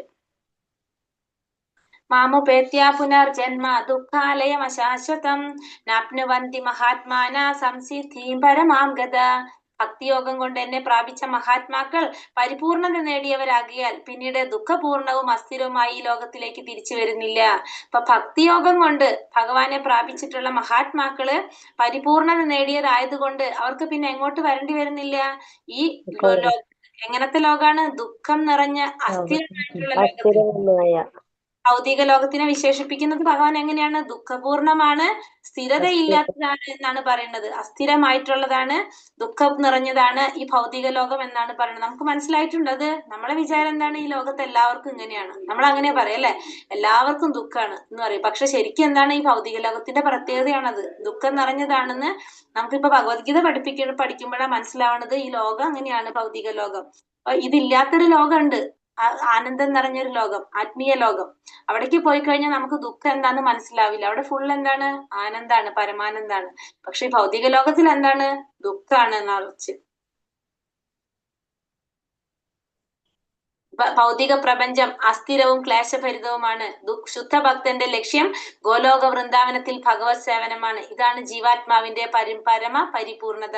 ഒരു ജീവാത്മാവിന്റെ ലക്ഷ്യം എപ്പോഴും എങ്ങനെയാണ്, ഭഗവാന്റെ അടുത്തേക്ക് പോവുക. ജീവാത്മാവിന് ആത്മസാക്ഷാത്കാരം നേടാൻ സാധിക്കുക, ഭഗവാന്റെ അടുത്തേക്ക് പോകുക എന്നുള്ളതാണ് ജീവാത്മാവ് എപ്പോഴും ആഗ്രഹിക്കുന്നത്. പരമമായ പരിപൂർണത എന്ന് പറയുന്നത് അതിന് സാക്ഷാത്കാരം നേടാൻ സാധിക്കുക എന്നുള്ളതാണ്. ഈ ഭൗതിക പ്രപഞ്ചം എന്ന് പറയുന്നത് അസ്ഥിരമായിട്ടുള്ളതാണ്, ക്ലേശങ്ങൾ നിറഞ്ഞതാണ്. അപ്പൊ എപ്പോഴും ശുദ്ധഭക്തൻ ആഗ്രഹിക്കുന്നത് എവിടെ പോകാനാണ്, ഭഗവാന്റെ അടുത്തേക്ക്, ഗോലോക വൃന്ദാവനത്തിൽ പോകാൻ, ഭഗവാന് സേവനം ചെയ്യാന്നുള്ളത് മാത്രമാണ് ആരാഗ്രഹിക്കുന്നത്, ശുദ്ധഭക്തന്മാർ ആഗ്രഹിക്കുന്നത്. ശുദ്ധഭക്തന്മാർ ഒരിക്കലും മുക്തി പോലും ആഗ്രഹിക്കുന്നില്ല. കാരണം അവർക്ക് എന്താണ് ഇഷ്ടം, ഭഗവാന് സേവനം ചെയ്തുകൊണ്ടിരിക്കാനാണ് അവർ ആഗ്രഹിക്കുന്നത്. ഭഗവാന് സേവനം ചെയ്യുക എന്ന് മാത്രമാണ് ആരുടെ ലക്ഷ്യം, ശുദ്ധഭക്തന്മാരുടെ ലക്ഷ്യം. ഇനി എന്താ പറയുന്നത് ഇവിടെ, ആ ബ്രഹ്മാഭുവന ലോക പുനരാവർത്തിനോർജുന മാമപേത്യാതു കൗന്ദേയ പുനർജന്മാന വിദ്യതേ. ഭൗതിക ലോകത്തിൽ സർവ്വ ഉന്നതനായിട്ടുള്ള ഗ്രഹം, അതായത് ബ്രഹ്മലോകം. ഏറ്റവും മുകളിൽ ഏത് ലോകമാണ്, സത്യലോകം അല്ലെങ്കിൽ ബ്രഹ്മലോകം. ആ ബ്രഹ്മലോകം മുതല് ഏറ്റവും താഴ്ന്നത് ഏതാണ്, അധമമായ ലോകങ്ങള്. ആ ലോകങ്ങൾ വരെ ജനന മരണങ്ങൾ ആവർത്തിച്ചു കൊണ്ടിരിക്കുന്ന ദുരിതപൂർണങ്ങളായ സ്ഥലങ്ങളാണ്. കുന്തിപുത്ര, എന്റെ പരമപദത്തിലെത്തിയവനാകട്ടെ പിന്നീട് ജന്മം എടുക്കേണ്ടി വരുന്നില്ല. അപ്പൊ ഭൗതിക ലോകത്തിൽ ഏറ്റവും മുകളിലുള്ള ഗ്രഹം ബ്രഹ്മലോകം. 14 ലോകങ്ങളിൽ 14 ലോകങ്ങളില് ഏറ്റവും ടോപ്പില് ബ്രഹ്മലോകം, ഏറ്റവും താഴത്ത് നമ്മുടെ നരകലോകങ്ങൾ ഇങ്ങനെ വരുന്നുണ്ട്. അപ്പൊ ഈ ലോകങ്ങൾ വരെ, ഈ 14 ലോകങ്ങളിലും എന്താണ്, ജനന മരണങ്ങൾ ആവർത്തിച്ചു കൊണ്ടിരിക്കുന്ന പോയിക്കൊണ്ടിരിക്കുന്ന ദുരിതപൂർണങ്ങളായിട്ടുള്ള സ്ഥലങ്ങളാണ്. പക്ഷെ ഭഗവാൻ എന്താ പറഞ്ഞത്, എന്റെ പരമപദത്തിലെത്തി കഴിഞ്ഞാലോ പിന്നീട് ജന്മം എടുക്കേണ്ടി വരില്ല. അപ്പൊ ഇവിടെ ആണെങ്കിൽ നമുക്ക് ജന്മം എടുക്കേണ്ടി വരും, ജനന മരണങ്ങൾ ആവർത്തിച്ചു കൊണ്ടിരിക്കുന്നതാണത്. പക്ഷെ ഭഗവാന്റെ ലോകത്തിൽ എത്തിക്കഴിഞ്ഞാല് അവിടെ ജന്മം എടുക്കേണ്ടതായിട്ട് വരില്ല എന്ന് ഭഗവാൻ അർജുനനോട് പറഞ്ഞു കൊടുക്കാണ്. കൃഷ്ണാവബോധത്തിൽ പുരോഗമിക്കുന്നവർ കൂടുതൽ കൂടുതൽ ഉത്കൃഷ്ടമുള്ള ഗ്രഹങ്ങളിലേക്ക് ക്രമേണ ഉയരുകയും ഭൗതിക ലോകത്തിന്റെ അന്ത്യത്തിൽ മഹാപ്രളയകാലത്ത് ശാശ്വതമായ ആധ്യാത്മിക ധാമം പ്രാപിക്കുകയും ചെയ്യും. കൃഷ്ണാവബോധത്തിൽ പുരോഗമിക്കുമ്പോൾ നമുക്ക് ഓരോ ജന്മം കഴിഞ്ഞ് പിന്നത്തെ ജന്മം എടുക്കുമ്പോൾ നമ്മൾ എവിടേക്കാ പോണേ? ഉത്കൃഷ്ട ലോകങ്ങളിലേക്ക് പോകാനായിട്ട് നമുക്ക് സാധിക്കും. അല്ലാതെ നമുക്ക് വീണ്ടും ഈ ഭൗതിക ലോകത്തില് ഭൂമിയിൽ വന്നിട്ട് ജന്മം എടുക്കുക, ആ പുണ്യകാല കർമ്മങ്ങൾ ചെയ്യുമ്പോൾ വീണ്ടും ഭൗതിക ലോകത്തിൽ ഭൂമിയിൽ വന്നിട്ട് ജന്മം എടുക്കേണ്ടി വരും. അത് കഴിഞ്ഞിട്ട് എന്താ പറഞ്ഞത്, അന്ത്യത്തില് മഹാപ്രളയ സമയത്ത് നമുക്ക് എവിടേക്ക് പോകാൻ സാധിക്കും? ഭഗവാന്റെ ആധ്യാത്മിക ധാമത്തിലേക്ക് പ്രാപിക്കാനായിട്ട് സാധിക്കും നമ്മൾ. അപ്പൊ കൃഷ്ണാവബോധത്തിൽ പുരോഗമിക്കുമ്പോൾ നമുക്ക് പിന്നെ എവിടേക്ക് വരണ്ട? ഈ ഭൗതിക ലോകത്തില് ഭൂലോകത്ത് വന്ന് ജന്മം എടുക്കേണ്ടതായിട്ട് വരില്ല. നമുക്ക് എവിടേക്ക് പോകാൻ സാധിക്കും? ആധ്യാത്മിക ധാമം പ്രാപിക്കാനായിട്ട് നമുക്ക് സാധിക്കും. സഹസ്രായുഗ പര്യന്തം അഹര്യത് ബ്രഹ്മണോ വിദുഹു രാത്രിയും യുഗസഹസ്രാന്തം ദേഹോ രാത്രാവിദോ ജനഃ. മനുഷ്യഗണിത പ്രകാരം 1000 യുഗങ്ങൾ വേണം ബ്രഹ്മാവിന്റെ ഒരു ദിവസത്തിന്, രാത്രിക്കും അത്ര തന്നെ. അപ്പൊ മനുഷ്യഗണിത പ്രകാരം ബ്രഹ്മാവിന്റെ ഒരു ദിവസം, ഒരു യുഗം എന്ന് 1000 യുഗങ്ങളാണ് എന്ന് പറയുന്നത്. ബ്രഹ്മാവിന്റെ ഒരു ദിവസത്തിന് എത്ര വേണം? 1000 യുഗങ്ങൾ വേണം. അതേപോലെ തന്നെ രാത്രിക്കും അത്ര തന്നെ വേണം. കാരണം രാത്രിയും പകലും രണ്ടും ഉണ്ടല്ലോ. അത് രണ്ടിനും എങ്ങനെ വേണമെന്ന് പറഞ്ഞത്? 1000 യുഗങ്ങള്, 1000 യുഗങ്ങൾ തവണ അർപ്പിക്കുന്ന പകലാണ് ചോദിച്ചിരിക്കുന്നത്. ബ്രഹ്മാവിന്റെ ഒരു ദിവസം, ഒരു പകല് അല്ലെ, 1000 ചതുർയുഗങ്ങളാണ് കേട്ടോ. 1000 തവണ ആവർത്തിക്കുന്ന ചതുർയുഗങ്ങളാണ് ബ്രഹ്മാവിന്റെ ഒരു പകല്. അത്ര തന്നെ എന്ത് വരുന്നുണ്ട്? രാത്രിയും വരുന്നുണ്ട്. 1000 ചതുർയുഗങ്ങൾ. ഇത് നമ്മൾ പറഞ്ഞിട്ടില്ല എന്നുള്ളത്, ഇതിന്റെ കണക്ക് പറഞ്ഞിട്ടില്ലല്ലോ. ഇല്ല, പറഞ്ഞിട്ടുണ്ട് മാതാജി, പറഞ്ഞിട്ടുണ്ടല്ലേ. ശരി ശരി. അപ്പൊ ബ്രഹ്മാവിന്റെ ആയുഷ്കാലം അതിരക്തവും അസാധാരണവുമാണെന്ന് തോന്നാമെങ്കിലും നിത്യതയുടെ കാഴ്ചപ്പാടിൽ അതൊരു ഇടിമിന്നൽ പോലെ. അപ്പൊ ബ്രഹ്മാവിന്റെ ആയുസ് എന്ന് പറയുന്നുണ്ട്. ബ്രഹ്മാവിന്റെ ആയുസ് പറയുന്നത് 3,11,40,000 കോടി വർഷമാണ് മനുഷ്യഗണിത പ്രകാരം ബ്രഹ്മാവിന്റെ ആയുസ് എന്ന് പറയുന്നത്. അപ്പൊ 3,11,40,000 കോടി വർഷം, അത്രയാണ് ബ്രഹ്മാവിന്റെ ആയുസ് എന്ന് പറയുന്നത്. നമ്മളെ ആയുസ് എത്രയാണ്? കൂടി വന്ന 100 വർഷം. അപ്പൊ നമ്മളെ സംബന്ധിച്ച് ബ്രഹ്മാവിന്റെ ആയുസ് എന്ന് പറയുന്നത് വലിയൊരു ാണ് അല്ലെ. അപ്പൊ നിത്യതയുടെ കാഴ്ചപ്പാടിൽ അത് ഒരു ഇടിമിന്നൽ പോലെയാണെന്നാ പറയുന്നത്. ബ്രഹ്മാവിന്റെ ആയുഷ്കാലം നമുക്ക് തോന്നാമെങ്കിലും അതൊരു ഇടിമിന്നൽ പോലെ. അപ്പൊ ഓരോ ജീവാത്മാവിന്റെയുമായ ഒരു ലൈഫ് ഓഫ് സ്പാൻ ഉണ്ടല്ലോ, നമ്മള് അവരുടെ ഒരു ജീവിത കാലയളവ് പലതും പലതായിരിക്കും. ചിലവർക്ക് കുറെ സമയം ഉണ്ടാവും, ചിലതിന് കുറച്ചായിരിക്കും. അങ്ങനെ ഓരോ ജീവിക്കും ഓരോ രീതിയിലായിരിക്കും ഉണ്ടാവുക. അപ്പൊ ബ്രഹ്മാവിന്റെ ഒരു പകലെന്ന് പറഞ്ഞാൽ തന്നെ നമ്മൾ പറഞ്ഞു 1000 ചതുർയുഗങ്ങളാണ് ഒരു പകല്. അപ്പൊ അത്രയും തന്നെ രാത്രിയും വരുന്നുണ്ട്. അപ്പൊ 2000 ചതുർയുഗങ്ങളാണ് എന്ത് വരുന്നത്? ബ്രഹ്മാവിന്റെ ഒരു ദിവസം എന്ന് പറയുന്നത് തന്നെ. അപ്പൊ ഒരു ചതുർയുഗത്തിൽ തന്നെ നമുക്കറിയാം ഈ 4 യുഗങ്ങളും കൂടുന്നതാണ് ഒരു ചതുർയുഗം എന്ന് പറയുന്നത്. അപ്പൊ അത്രയോ പറഞ്ഞാലാണ് ബ്രഹ്മാവിന്റെ ഒരു ആയുസ് വരുന്നത്. എത്രയാണ് ആയുസ് പറയുന്നത്? ഇത്ര വർഷം പറഞ്ഞല്ലേ, 3,11,40,000 കോടി വർഷം. ഇതാണ് ബ്രഹ്മാവിന്റെ ഒരു ആയുഷ്കാലം പറയുന്നത്. അപ്പോ നമ്മളെ സംബന്ധിച്ച് പറയുമ്പോൾ വലിയൊരു സംഖ്യയാണ് ബ്രഹ്മാവിന്റെ ആയുസ് പറഞ്ഞത്. പക്ഷെ അതെന്ന് പറഞ്ഞത് ഒരു ഇടിമിന്നൽ പോലെ ക്ഷണികമാണെന്നാ പറയുന്നത്. അടുത്തെന്താ പറഞ്ഞത്? അവ്യക്തയാ സർവ പ്രഭവന്ത്യാഹ രാഗമേ രാത്രിയാഗമേ പ്രലീയന്തേ തത്രൈവാവ്യക്ത സംചകേ. ബ്രഹ്മദിനത്തിന്റെ ആരംഭത്തിൽ സർവഭൂതങ്ങളും അവ്യക്തതയിൽ നിന്ന് പ്രത്യക്ഷീഭവിക്കുന്നു. പിന്നീട് യാത്രയാകുമ്പോൾ അവ അവ്യക്തതയിൽ തന്നെ വീണ്ടും ലയിക്കുന്നു. അപ്പൊ ബ്രഹ്മദിനത്തിന്റെ ആരംഭത്തില് സർവഭൂതങ്ങളും എന്താ ചെയ്യുന്നത്? അവ്യക്തതയിൽ നിന്ന് പ്രത്യക്ഷീഭവിക്കുന്നതാണ്. അപ്പൊ ബ്രഹ്മദിനം ആരംഭിക്കുമ്പോൾ എല്ലാ ഭൂതങ്ങളും അവ്യക്തതയിൽ നിന്ന് ഉണ്ടാകുന്നു. പിന്നീട് രാത്രിയാകുമ്പോൾ അവ്യക്തതയിൽ തന്നെ പോകുന്നു. അപ്പൊ ബ്രഹ്മാവിന്റെ പറയുന്നത് ഒരു പകല് കഴിയുമ്പോഴും ഒരു പ്രളയം നടക്കും, ബ്രഹ്മാവിന്റെ ആയുസ് കഴിയുമ്പോഴും ഒരു പ്രളയം നടക്കും. ഒരെണ്ണം മഹാപ്രളയാണ്, ഒരെണ്ണം അതിന്റെ ഇടയിൽ വരുന്ന ചെറിയൊരു പ്രളയം. ബ്രഹ്മാവിന്റെ ഒരു ദിവസം കഴിയുമ്പോ, ഒരു പകല് കഴിയുമ്പോ പ്രളയം വരുമ്പോ, പ്രളയം സംഭവിക്കുമ്പോ എന്താ ചെയ്യുന്നത്? ഈ എല്ലാതും സർവ്വഭൂതങ്ങളും ഭഗവാനിലേക്ക് ചേരാണ് ചെയ്യുന്നത്. രാത്രിയാവുമ്പോ എല്ലാം ഭഗവാനിലേക്ക് ചേരും, നേരം വെളുക്കുമ്പോ വീണ്ടും ഭഗവാനിൽ നിന്ന് പുറത്തേക്ക് വരാണ്. അപ്പൊ എന്താണ് അത് പറഞ്ഞത്? അത് അവ്യക്തതയിൽ നിന്ന് പ്രത്യക്ഷീഭവിക്കുകയും ചെയ്യും, പിന്നെ അവ്യക്തതയിൽ തന്നെ ലയിക്കുകയും ചെയ്യുന്നു. അപ്പൊ രാത്രിയാകുമ്പോ ബ്രഹ്മാവിന്റെ ഒരു രാത്രിയാവുമ്പോ എന്ന് വെച്ചാൽ 1000 ചതുർയുഗാണല്ലേ ഒരു പകൽ എന്ന് പറയുന്നത്. അപ്പൊ പകൽ അവസാനിക്കുമ്പോ ഇത് മുഴുവൻ എന്താണ്? ഭഗവാനിലേക്ക് ചേരും. പിറ്റന്നാള് വീണ്ടും നേരം വെളുക്കുമ്പോ വരുന്ന പോലെ വീണ്ടും എന്താണ്? ഇതൊക്കെ പ്രത്യക്ഷത്തിൽ വരികയും ചെയ്യും. അങ്ങനെയാണ് ചെറിയ പ്രളയം നടക്കുന്നത് പറയാം. ഭൂതഗ്രാമസ ഏവായം ഭൂത്വാ പ്രലീയതേ രാത്രിയാഗമേ വശപാർത്ഥ പ്രഭവത്യാഹരാഗമേ. അതാണ് അല്ലല്ല വായിച്ച്. വീണ്ടും ബ്രഹ്മദിനാരംഭത്തോടെ സകല ഭൂതജാലങ്ങളും ഉളവാകുന്നു. നിശാഗമത്തിൽ അവയെല്ലാം നിസ്സഹാരായി നശിക്കുന്നു. അപ്പൊ ബ്രഹ്മദിനം ആരംഭിക്കുമ്പോ എല്ലാതും വീണ്ടും വരും. വൈകുന്നേരം ആകുമ്പോഴോ നിശാഗമത്തിൽ രാത്രിയാകുമ്പോ ഇതെല്ലാം നശിക്കുകയും ചെയ്യുന്നു. അപ്പൊ ബ്രഹ്മദിനം ആരംഭിക്കുമ്പോ ഇതെല്ലാം വരും, രാത്രിയാകുമ്പോ ഇതൊക്കെ ഇല്ലാതാകുകയും ചെയ്യും. മാതാജി ശ്ലോകം 19 അത് 20 മാതാജി ഇട്ടേല് കിടക്കണേ. നമ്പർ അത് തെറ്റിട്ടുള്ളത്, ഒരെണ്ണം തെറ്റിട്ട് ഞാൻ കണ്ടിട്ടുണ്ടായിരുന്നു. കൃഷ്ണന്റെ ആത്മീയ ശക്തി അതീന്ദ്രിയവും സനാതനവുമാണ്. ഭൗതിക പ്രകൃതിക്ക് തികച്ചും വിപരീതവും സമുത്കൃഷ്ടവുമായതുമാണ് ഭഗവത് ശക്തി. അപ്പൊ ഭഗവാന്റെ ആത്മീയ ശക്തി എങ്ങനെയാണ്? അതീന്ദ്രിയമായിട്ടുള്ളതാണ്, സനാതനമായിട്ടുള്ളതാണ്, അത് നിലനിൽക്കുന്നതാണത്. ഭൗതിക പ്രകൃതി ആണെങ്കിലോ തികച്ചും വിപരീതവും സമുത്കൃഷ്ടവുമായതാണ് ഭഗവത് ശക്തി. ഭൗതിക പ്രകൃതിക്ക് തികച്ചും വിപരീതവും സമുത്കൃഷ്ടമായിട്ടുള്ളതുമാണ് എന്ത്? ഭഗവാന്റെ ശക്തി എന്ന് പറയുന്നത്.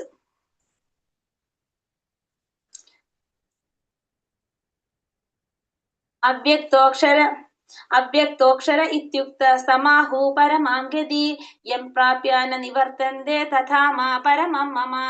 ഇനി എന്താ പറയുന്നത് ഇവിടെ? വേദാന്തികൾ അവ്യക്തമെന്നും അക്ഷയമെന്നും വിശേഷിപ്പിക്കുന്നതും പരമമായ പ്രാപ്യസ്ഥാനം എന്നറിയപ്പെടുന്നതും ഒരിക്കൽ എത്തിച്ചേർന്നാൽ പിന്നെ മടങ്ങി വരേണ്ടതില്ലാത്തതുമാണ് എന്റെ പരമമായ ധാമം. അപ്പൊ ഭഗവാന്റെ പരമമായ ധാമം എങ്ങനെയുള്ളതാണെന്ന് പറയാണ്. എങ്ങനെയാണ്? വേദാന്തികൾ അതിനെ അവ്യക്തമെന്നാണ് വിശേഷിപ്പിക്കുന്നത്, അക്ഷയം എന്നാണ് വിശേഷിപ്പിക്കുന്നത്. പിന്നെ പരമമായ പ്രാപ്യസ്ഥാനം എന്നറിയപ്പെടുന്നതും, ഭഗവാന്റെ പരമമായ പ്രാപ്യസ്ഥാനം എന്നറിയപ്പെടുന്നതും ഒരിക്കൽ എത്തിച്ചേർന്നാൽ പിന്നെ മടങ്ങി വരേണ്ടതില്ലാത്തതുമാണ് എന്ത്? ഭഗവാന്റെ പരമമായ ധാമം. അപ്പൊ വേദാന്തികൾ അതിനെന്താ പറയണത്? അവ്യക്തം എന്ന് വിശേഷിപ്പിക്കുന്നു, അക്ഷയം എന്ന് വിശേഷിപ്പിക്കുന്നു, പരമമായ പ്രാപ്യസ്ഥാനം എന്നറിയപ്പെടുന്നതുമായിട്ടുള്ള ഒരിക്കൽ എത്തിച്ചേർന്നാല് പിന്നെ മടങ്ങി വരേണ്ടതില്ല, ഭഗവാന്റെ ധാമത്തിൽ എത്തിച്ചേർന്നാൽ മടങ്ങി വരേണ്ടതില്ല എന്നാണ് പറയുന്നത്. അപ്പൊ ഭഗവാന്റെ ധാമത്തെ, ഭൗതിക ലോകത്തെ കുറിച്ച് ഭഗവാൻ പറഞ്ഞു ദുഃഖാലയമാണത്, ശാശ്വതമല്ലാത്തതാണെന്ന് പറഞ്ഞു, അസ്ഥിരമാണെന്ന് പറഞ്ഞു. ഭഗവാന്റെ ധാമത്തെ കുറിച്ച് എന്താ പറയണത്? അവ്യക്തമാണെന്ന് വിശേഷിപ്പിക്കുന്ന, അക്ഷയം എന്ന് പറയുന്ന പരമമായ പ്രാപ്യസ്ഥാനമാണെന്ന് പറയുന്നത്. അവിടെ എത്തിച്ചേർന്നാല് പിന്നെ മടങ്ങി വരേണ്ടതില്ല എന്നാണ് ഭഗവാന്റെ ധാമത്തെ കുറിച്ച് പറയുന്നത്. ഗോലോക വൃന്ദാവനം, കൃഷ്ണന്റെ ദിവ്യമായ ധാമത്തിന്റെ പേരെന്താണ്? ഗോലോക വൃന്ദാവനം. ചിന്താമണി ധാമം എന്ന് പറയും, ചിന്താമണി ധാമം. അവിടെ ചിന്താമണി ധാമത്തിന്റെ പ്രത്യേകത എന്താണ്? സർവ്വ അഭിലാഷങ്ങളും നിറവേറ്റുന്നതാണ് ചിന്താമണി ധാമം. അവിടെ മണിമന്ദിരങ്ങളും കൽപ്പവൃക്ഷങ്ങളും നിറഞ്ഞതാണത്. പിന്നെ പാല് വറ്റാത്ത സുരഭി പശുക്കളും അവിടെ ഉണ്ട്. അപ്പൊ അവിടെ എന്താണ്? കുറെ മണിമന്ദിരങ്ങള്, കൽപ്പവൃക്ഷങ്ങള്. കൽപ്പവൃക്ഷം എന്ന് വെച്ചാൽ എന്താണ്? കൽപ്പവൃക്ഷത്തിന്റെ പ്രത്യേകത എന്താണ്? നമുക്ക് എല്ലാ ഭാഗങ്ങളും ഉപയോഗിക്കാം, വിരലില് കളയാൻ സാധിക്കുന്നതായിട്ട് നമുക്ക് ഒന്നുമില്ല. അപ്പൊ അങ്ങനത്തെ ഒരു വൃക്ഷം കൽപ്പവൃക്ഷം. അപ്പൊ കൽപ്പവൃക്ഷം. പിന്നെ അതുപോലെ തന്നെ എന്താണ്? ചിന്താമണി ധാമാണെന്ന് പറഞ്ഞില്ല, എല്ലാ അഭിലാഷങ്ങളും നിറവേറ്റുന്നതാണ് അവിടെ ചിന്താമണി ധാമം എന്ന് പറയുമ്പോ. പിന്നെ ഒരിക്കലും പാല് പറ്റാത്ത സുരഭി പശു ഒക്കെ ഉള്ളതാണ് എന്ത്? ഭഗവാന്റെ ഗോലോക വൃന്ദാവനം. എന്നുവെച്ചാൽ പരമാനന്ദം നൽകുന്ന ഒരു സ്ഥലമാണ് എന്ത്? ഭഗവാന്റെ ധാമം എന്ന് പറയുന്നത്. ഇനി അടുത്തെന്താ പറഞ്ഞത്? പുരുഷസ്സ പരം പാർത്ഥ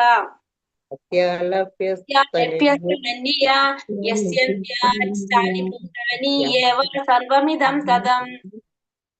ശുദ്ധമായ ഭക്തി കൊണ്ട് മാത്രം പ്രാപ്യനാണ് സർവരിലും മഹത്തനായ ആ പരമദിവ്യോത്തമ പുരുഷൻ. സ്വധാമസ്ഥനെങ്കിലും സർവവ്യാപിയും സർവത്തെയും ഉൾക്കൊള്ളുന്നവനുമാണ് അദ്ദേഹം. അപ്പൊ ഭഗവാനെ പ്രാപിക്കാൻ എങ്ങനെ സാധിക്കുള്ളൂ? ശുദ്ധമായ ഭക്തി കൊണ്ട് മാത്രം സാധിക്കുള്ളൂ. ഇവിടെ എന്താ പറഞ്ഞത്? വേറെ ഒരു ഷോർട്ട് കട്ടും ഭഗവാന്റെ അടുത്ത് ഏൽക്കില്ല. എന്താണ്? ശുദ്ധമായ ഭക്തി കൊണ്ട് മാത്രം പ്രാപ്യനാണ്. ഭഗവാൻ എങ്ങനെയാണ്? ഭക്തി കൊണ്ട് മാത്രമേ ഭഗവാനെ പ്രാപിക്കാൻ സാധിക്കുള്ളൂ. പിന്നെ സർവരിലും മഹത്തമനായ പരമദിവ്യോത്തമ പുരുഷൻ, ഭക്തി കൊണ്ട് മാത്രമേ ഭഗവാനെ പ്രാപിക്കാൻ സാധിക്കുന്നുള്ളൂ. സ്വധാമസ്ഥനാണെങ്കിലും ഭഗവാൻ എങ്ങനെയാണ്? സർവ്വവ്യാപിയുമാണ്, സർവത്തെയും ഉൾക്കൊള്ളുന്നവനുമാണ്. അപ്പൊ ഭഗവാൻ സ്വധാമസ്ഥനാണ്. ഭഗവാൻ എപ്പോഴും ഭഗവാൻ എവിടെയാണ് നിൽക്കുന്നത്? സ്വധാമത്തില്, ഗോലോക വൃന്ദാവനത്തിലാണ് ഭഗവാൻ നിൽക്കുന്നത്. പക്ഷെ എന്നാലും ഭഗവാൻ എങ്ങനെയാണ്?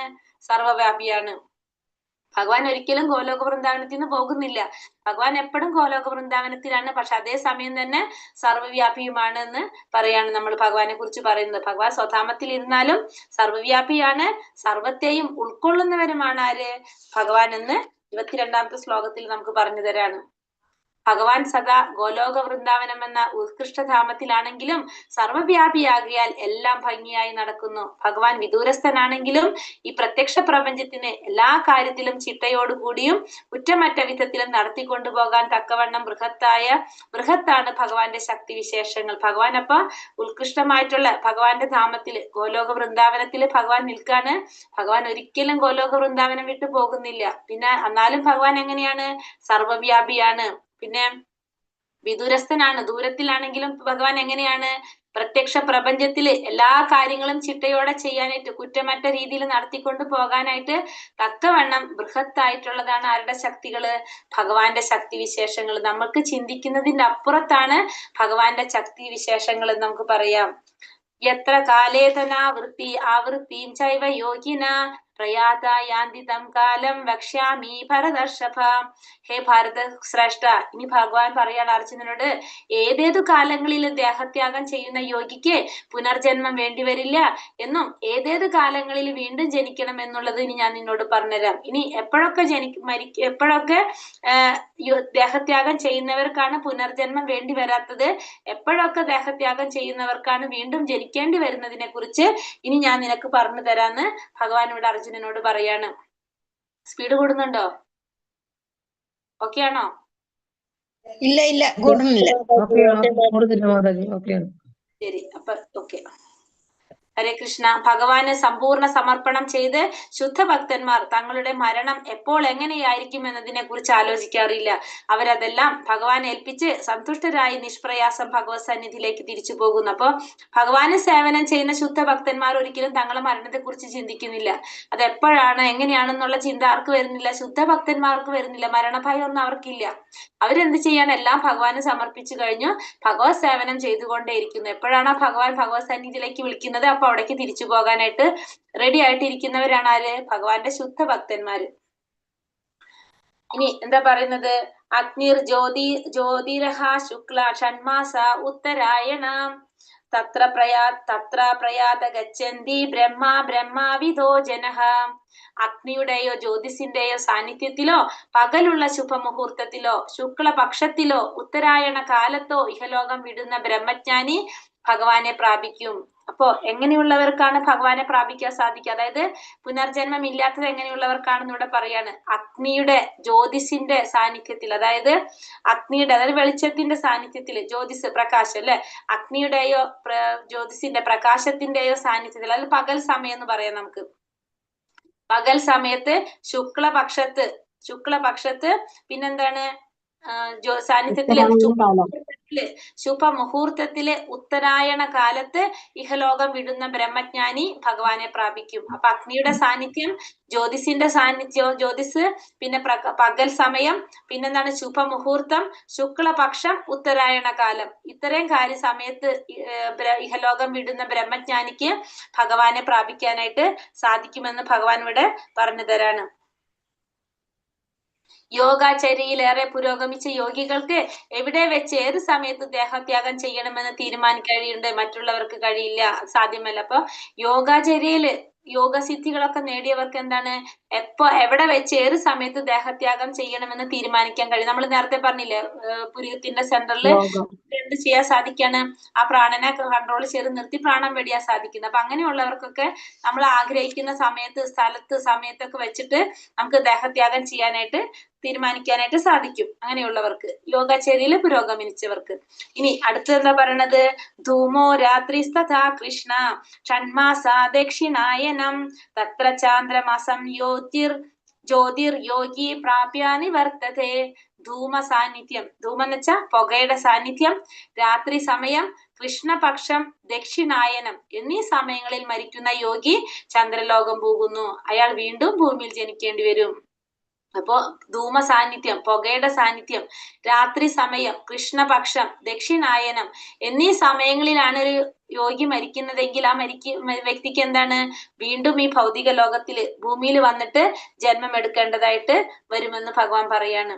ഭാഗവതം 3-ാം അധ്യായത്തിൽ കപിലമുനി പറയുന്നുണ്ട്, ഭൂമിയിൽ വെച്ച് ഫലോദിഷ്ട കർമ്മങ്ങളും യജ്ഞക്രിയകളും അനുഷ്ഠിച്ചവർ മരിച്ച് ചന്ദ്രലോകത്തിലെത്തുന്നു. അപ്പൊ ഭൂമിയിൽ വെച്ചിട്ട് ഫലോദിഷ്ട കർമ്മങ്ങൾ ചെയ്യുക, ഫലം ആഗ്രഹിച്ചുകൊണ്ട് കർമ്മം ചെയ്യുന്നവരും യജ്ഞക്രിയകൾ ചെയ്യുന്നവരും, അവരും എന്തിനാണ് ചെയ്യുന്നത്? യജ്ഞങ്ങൾ അനുഷ്ഠിക്കുന്നത് പുണ്യങ്ങൾ അനുഭവിക്കാൻ വേണ്ടിയിട്ടാണ്. അപ്പൊ അങ്ങനെ ചെയ്യുന്നവരും എന്തിലെത്തും? ചന്ദ്രലോകത്തെത്തുമെന്ന് ഭാഗവതത്തിലെ 3-ാം അധ്യായത്തിൽ കപില മഹർഷി പറയുന്നുണ്ട്. ഇനി എന്താ പറഞ്ഞത്? ശുക്ല കൃഷ്ണേ ഗതി ഹേത്യേ ജഗതാശാശ്വതേ മതേ ഏകയായാതിനാവൃത്തി മന്യയാ വർത്തതേ പുനഃ. ഭൂമിയിൽ നിന്ന് പോകാൻ 2 മാർഗങ്ങളാണുള്ളതെന്ന് വേദങ്ങൾ ഘോഷിക്കുന്നു. അപ്പൊ ഭൂമിയിൽ നിന്ന് പോകാനായിട്ട് 2 മാർഗങ്ങളാണുള്ളത്. ഒന്ന് പ്രകാശത്തില്, മറ്റേത് അന്ധകാരത്തില്. വെളിച്ചത്തിലൂടെ പോയവർ തിരിച്ചു വരാറില്ല, ഇരുട്ടിലൂടെ പോയവർക്ക് മടങ്ങി വന്നേ മതിയാകും. അപ്പൊ വെളിച്ചത്തിലൂടെ പോയിട്ടുള്ളവർക്ക് തിരിച്ചു വരേണ്ട ആവശ്യമില്ല. അതായത് പകൽ സമയത്ത് മരണപ്പെട്ടവർക്ക് തിരിച്ചു വരേണ്ട വരുന്നില്ല. പക്ഷെ ഇരുട്ടിലൂടെ പോയവർക്ക്, രാത്രി സമയങ്ങളിൽ പോയവർക്ക് മടങ്ങി വന്നേ മതിയാകൂ. അപ്പൊ 2 വഴിയാണ് ഭൂമിയിൽ നിന്നും പോകാനായിട്ടുള്ളത്. ഒന്ന് വെളിച്ചത്തിലും, ഒന്ന് അന്ധകാരത്തിലും. അപ്പൊ അന്ധകാരത്തിൽ പോയവർക്ക് തിരിച്ചു വരേണ്ടി വരും, പ്രകാശത്തിൽ പോയവർക്ക് തിരിച്ചു വരേണ്ടി വരില്ല.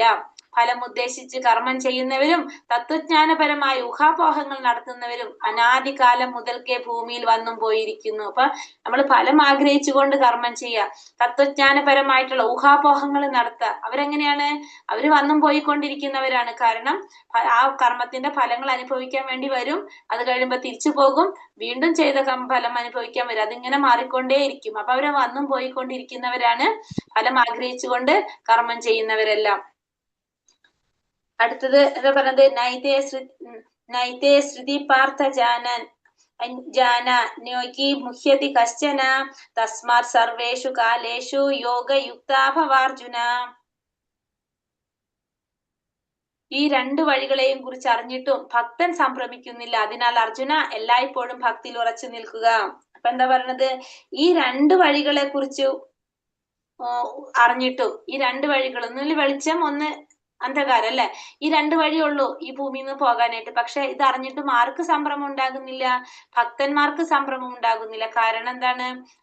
ഭക്തന്മാര് ഭഗവാനിൽ ഉറച്ചു വിശ്വസിക്കുന്നവരാണ്. അപ്പൊ അതുകൊണ്ട് എല്ലായ്പ്പോഴും ഭക്തിയിൽ ഉറച്ചു നിൽക്കുക. കാരണം ഭക്തന്മാർക്ക് ഇതൊന്നും ബാധകമല്ല എന്ന് പറയുന്നത്. ഭക്തന്മാർക്ക് ഇതിനൊന്നും ബാധകമല്ല. ഭക്തിയുടെ സേവനം കൊണ്ട് എന്ത് സാധിക്കുന്ന അവർക്കറിയാം, ഭഗവാന്റെ സന്നിധിയിൽ എത്താൻ സാധിക്കുന്ന അവർക്കറിയാം. അതുകൊണ്ട് ഭക്തിയിൽ ഉറച്ചു നിന്നാൽ മാത്രം മതി. ഭക്തന്മാരെ സംബന്ധിച്ച് വെളിച്ചത്തിൽ പോയാലും രാത്രിയിൽ പോയാലും അവരെ സംബന്ധിച്ച് ബാധകമല്ല. അവരെവിടേക്ക് പോകും? നേരെ ഭഗവാന്റെ അടുത്തേക്ക് പോകാൻ ഭക്തന്മാർക്ക് സാധിക്കും. അപ്പൊ നമ്മൾ എന്ത് ചെയ്യണം? ഭക്തിയിൽ ഉറച്ചു നിൽക്കണം. നമ്മൾ ഭക്തിയിൽ ഉറച്ചു നിന്നാൽ മാത്രം മതി. ഇതിനെ കുറിച്ച് നമ്മൾ ഭക്തന്മാര് വേവലാതിപ്പെടേണ്ട ആവശ്യമില്ല. ഒരു ഭക്തൻ ഭൗതിക വിഷയത്തിൽ അനാസക്തനായി കൃഷ്ണാവബോധത്തോടെ സർവകർമ്മങ്ങളും ചെയ്യണം. യുക്ത വൈരാഗ്യം എന്ന ഈ പ്രക്രിയ അയാളെ പരിപൂർണതയിൽ എത്തിക്കുന്നു. ഒരു ഭക്തൻ എന്ത് ചെയ്യണം? ഭൗതികമായ വിഷയങ്ങളിൽ നിന്ന് അനാസക്തനായിക്കൊണ്ട്, നമ്മുടെ ഇന്ദ്രിയ വിഷയങ്ങളിൽ നിന്നൊക്കെ അനാസക്തനായിട്ട് കൃഷ്ണാവബോധത്തോടെ എല്ലാ കർമ്മങ്ങളും ചെയ്യാനായിട്ട് ശ്രമിക്കണം. അപ്പൊ അങ്ങനെ ആ വ്യക്തിക്ക് എന്ത് ചെയ്യാൻ സാധിക്കും? പരിപൂർണതയിൽ എത്താനായിട്ട് സാധിക്കും. അപ്പൊ അനാസക്തനായിട്ട്, ഭൗതിക വിഷയങ്ങളിൽ അനാസക്തനായിട്ട് കൃഷ്ണാവബോധത്തോടെ കർമ്മങ്ങളും ചെയ്യാനായിട്ട് ഒരു ഭക്തൻ ശ്രമിക്കണം. അങ്ങനെയാണെങ്കിൽ ആ വ്യക്തിക്ക് പരിപൂർണതയിലെത്താനായിട്ട് സാധിക്കും. വേദേഷു യജ്ഞേഷു തപസ്സു ചൈവ ദാനേഷു യത് പുണ്യഫലം പ്രതിഷ്ഠം അത്യേതി തത്സർവമിദം വിധിത്വാ യോഗി പരം സ്ഥാനമുപൈതി ചാദ്യം. ഭക്തിമാർഗം സ്വീകരിച്ചത് കൊണ്ട് വേദപഠനം, യജ്ഞാചരണം, ദാനം, കാമ്യകർമ്മങ്ങൾ എന്നിവയാൽ നേടാവുന്ന പുണ്യങ്ങളൊന്നും മനുഷ്യന് നഷ്ടപ്പെടുന്നില്ല. ഭഗവത് സേവനം കൊണ്ട് തന്നെ മേൽപ്പറഞ്ഞ പുണ്യഫലങ്ങളെല്ലാം ഭക്തന് ലഭിക്കുന്നു. കൂടാതെ അവസാനം അയാൾ സനാതനമായ പരമധാമത്തിലെത്തുകയും ചെയ്യും. അപ്പൊ ഭക്തിമാർഗം സ്വീകരിച്ചത് കൊണ്ടോ വേദപഠനം, യജ്ഞാചരണം, ദാനം, കാമ്യകർമ്മങ്ങൾ എന്നിവയാൽ നേടാവുന്ന പുണ്യങ്ങളൊന്നും ഒരു മനുഷ്യനെ സംബന്ധിച്ച് നഷ്ടപ്പെടുന്നില്ല. ഭഗവത് സേവനം കൊണ്ട് തന്നെ ഇതെല്ലാം നേടാൻ ആർക്ക് സാധിക്കും? ഒരു ഭക്തന് ലഭിക്കും. അതുകൊണ്ട് അവസാനം എന്തിലെത്താൻ സാധിക്കും? പരമധാമത്തിലെത്താൻ സാധിക്കും. ഇപ്പൊ ഭക്തിമാർഗം സ്വീകരിച്ചതുകൊണ്ട് ഇപ്പൊ വേദപഠനം ചെയ്യുന്നതും യജ്ഞാചരണം ചെയ്യുന്നതും ദാനം ചെയ്യുന്നതും കാമ്യകർമ്മങ്ങൾ ചെയ്യുന്നതും നമുക്ക് എന്തിനു വേണ്ടിയിട്ടാണ്? പുണ്യഫലങ്ങൾ അനുഭവിക്കാൻ വേണ്ടിയിട്ടാണ്. പക്ഷെ ഇത് ചെയ്തു കഴിഞ്ഞാൽ നമുക്ക് പുണ്യം മാത്രം അനുഭവിക്കാൻ സാധിക്കുള്ളൂ. പക്ഷെ ഭക്തിമാർഗം സ്വീകരിക്കുകയാണെങ്കിൽ, ഭഗവത് സേവനം ചെയ്യുകയാണെങ്കിൽ ഈ 4 കാര്യങ്ങൾ ചെയ്യുന്നതിന്റെ ഫലവും കിട്ടും. കൂടാതെ നമുക്ക് എവിടേക്ക് പോകാനും സാധിക്കും? പരമധാമത്തിലേക്ക്, ഭഗവാന്റെ അടുത്തേക്ക് പോകാനും സാധിക്കും. അപ്പൊ നമുക്ക് ഏത് ചെയ്യുന്നതാണ് നല്ലത്? ഭഗവത് സേവനം ചെയ്യുന്നതാണ് നല്ലത്. വേദ പഠിച്ചാലും യജ്ഞങ്ങൾ അനുഷ്ഠിച്ചാലും ദാനം ചെയ്താലും കാമ്യകർമ്മങ്ങൾ ചെയ്താലും പുണ്യഫലം നമുക്ക് അനുഭവിക്കാൻ പറ്റും. പക്ഷെ ഭഗവാന്റെ അടുത്തേക്ക് പോകാൻ സാധിക്കില്ല. പക്ഷെ ഭഗവത് സേവനം ചെയ്യാൻ നിന്ന് കഴിഞ്ഞാല് നമുക്ക് എന്താണ്? ഇതിന്റെ ഫലം നമുക്ക് കിട്ടുകയും ചെയ്യും, ഒപ്പം നമുക്ക് പരമധാമത്തിൽ എത്താനും സാധിക്കും. അപ്പൊ ഏറ്റവും നല്ലത് എന്താണ്? ഭഗവാന് സേവനം ചെയ്യുക, ഭക്തിയുടെ സേവനം ചെയ്യുക എന്നുള്ളതാണ് ഏറ്റവും ശ്രേഷ്ഠമായിട്ടുള്ള കാര്യം എന്ന് മനസ്സിലാവണം. കൃഷ്ണാവബോധത്തിൽ മുഴുകിക്കൊണ്ട് 4 ആശ്രമ വ്യവസ്ഥകളിലെ കർശന വ്രതങ്ങൾ പോലും അനായാസേന ഒരാൾക്ക് പിന്നിട്ട് കളി. അപ്പൊ കൃഷ്ണാവബോധത്തിൽ നിന്നുകൊണ്ട് 4 ആശ്രമ വ്യവസ്ഥകള്, 4 ആശ്രമങ്ങൾ ഏതാണ്? ബ്രഹ്മചര്യം, ഗൃഹസ്ഥം, വാനപ്രസ്ഥം, സന്യാസം. അതിലുള്ള വ്യവസ്ഥകള് അനായാസേന ഒരാൾക്ക് പിന്നിട്ട് കളയാൻ സാധിക്കും എന്നുള്ളതാണ് എന്തിന്റെ പ്രത്യേകത? കൃഷ്ണാവബോധത്തിന്റെ പ്രത്യേകത. ശുദ്ധ ഭക്തിയുടെ ഉച്ചകോടിയിൽ ഭക്തന് കൃഷ്ണധാമമായിട്ടുള്ള ഗോലോക വൃന്ദാവനത്തിൽ പ്രവേശനം ലഭിക്കും. അപ്പൊ ശുദ്ധഭക്തിയുടെ ഉച്ചകോടിയിൽ നമുക്ക് എന്ത് സാധിക്കും? ശുദ്ധഭക്തി കൊണ്ട് നമുക്ക് കൃഷ്ണന്റെ ധാമമായിട്ടുള്ള ഗോലോക വൃന്ദാവനത്തിലേക്ക് നമുക്ക് പ്രവേശനം ലഭിക്കുകയും ചെയ്യും. ഹരേ കൃഷ്ണ കൃഷ്ണ കൃഷ്ണ ഹരേ ഹരേ, ഹരേ രാമ രാമ ഹരേ ഹരേ. വഞ്ചകൽപതരുപേശ്ച കൃപാ സിന്ധോഭ്യവ ച പതിതാനാം പാവനേഭ്യോ വൈഷ്ണവേഭ്യോ നമോ നമ. അനന്തകോടി വൈഷ്ണവൃന്ദി की जय, श्रील प्रभुपाद की जय, गुरुदेव की जय, निताय गौर प्रमानंदे, हरि हरि बोल. हरे कृष्ण. ക്വസ്റ്റ്യൻസ് നോക്കാം നമുക്ക്.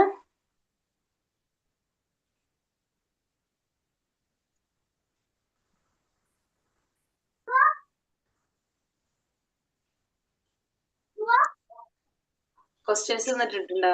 ഉണ്ടല്ലേ, മുകളിൽ വന്നിട്ടുണ്ടോ അല്ലെ? അർജുന്റെ ചോദ്യം എന്തായിരുന്നു? അർജുന്റെ ചോദ്യം എന്തൊക്കെയാണ്? എന്താണ് ബ്രഹ്മം? ആത്മാവ് എന്താണ്? ഫലോദ്ദിഷ്ട കർമ്മം എന്താണ്? ഭൗതിക പ്രപഞ്ചമെന്നും ദേവന്മാരെന്നും പറയപ്പെടുന്നത് എന്താണ്? എന്തൊക്കെയാണ് അർജുന ചോദ്യം? അതിന് ഉത്തരം കൊടുക്കുന്നത് എന്താണ്? ഉത്തരം എന്തൊക്കെയാ പറഞ്ഞ? ബ്രഹ്മം അവിനാശിയും അതീന്ദ്രിയമായ ആത്മാവാണ് ബ്രഹ്മം. ബ്രഹ്മത്തിന്റെ ശാശ്വത പ്രകൃതി ആത്മാവാണെന്ന് പറയപ്പെടുന്നു. ശാശ്വത പ്രകൃതി അധ്യാത്മം.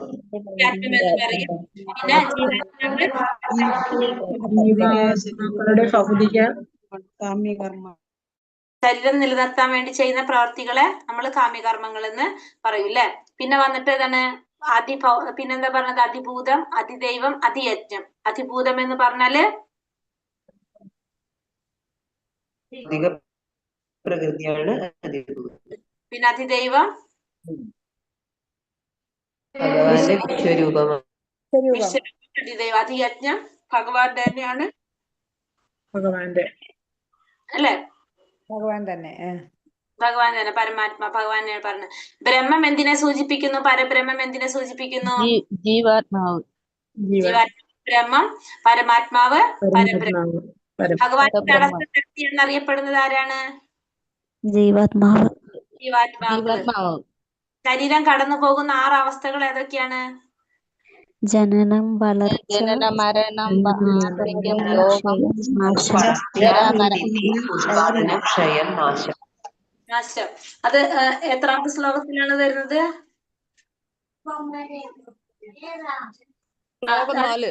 ശ്ലോകത്തില് 4ാമത്തെ ശ്ലോകത്തിൽ പറയുന്നുണ്ട് ജനനം, വളർച്ച, സ്ഥിതി, ഉത്പാദനം, ക്ഷയം, നാശം. ഈ 6 ഘട്ടങ്ങളിലൂടെയാണ് എന്ത് കടന്നു പോകുന്നത്? ശരീരത്തിന്റെ അവസ്ഥകൾ കടന്നു പോകുന്നത്. കൃഷ്ണാവബോധത്തെ കുറിച്ച് ഊന്നി പറയുന്ന ശ്ലോകം ഏതാണ്? 5ാമത്തെ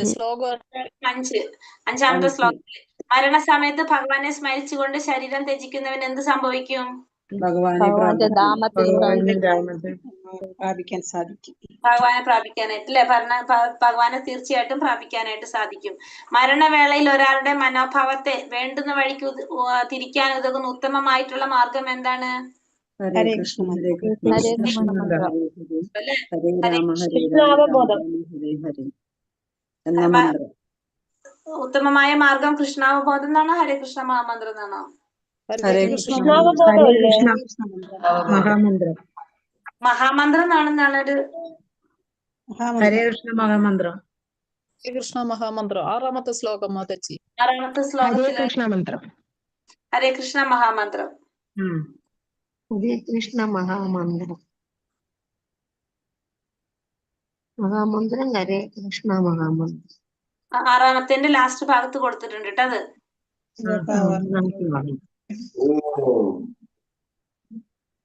അടുത്ത 9ാമത്തെ അല്ലേ നോക്കേണ്ടത്.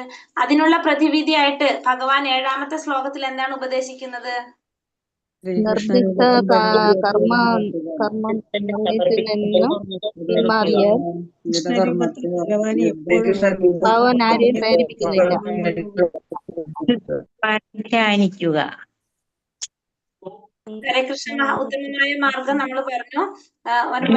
ഉത്തമമായ മാർഗം നാമജപാണെന്ന് പറഞ്ഞു. അപ്പൊ അതിനുള്ള വഴി എന്താ ഭഗവാൻ പറഞ്ഞത്? ഭഗവാനെ എപ്പോഴും ഓർക്കുക. നിയതമായ കർമ്മം ചെയ്തുകൊണ്ടിരിക്കുക, യുദ്ധം ചെയ്യുക. അതായത് സ്വന്തം കർമ്മങ്ങളെല്ലാം ഭഗവാനെ സമർപ്പിച്ചു കഴിഞ്ഞാല് എന്ത് സാധിക്കും? അചിന്യം എന്ന പദം കൊണ്ട് എന്താ അർത്ഥാക്കുന്നത്?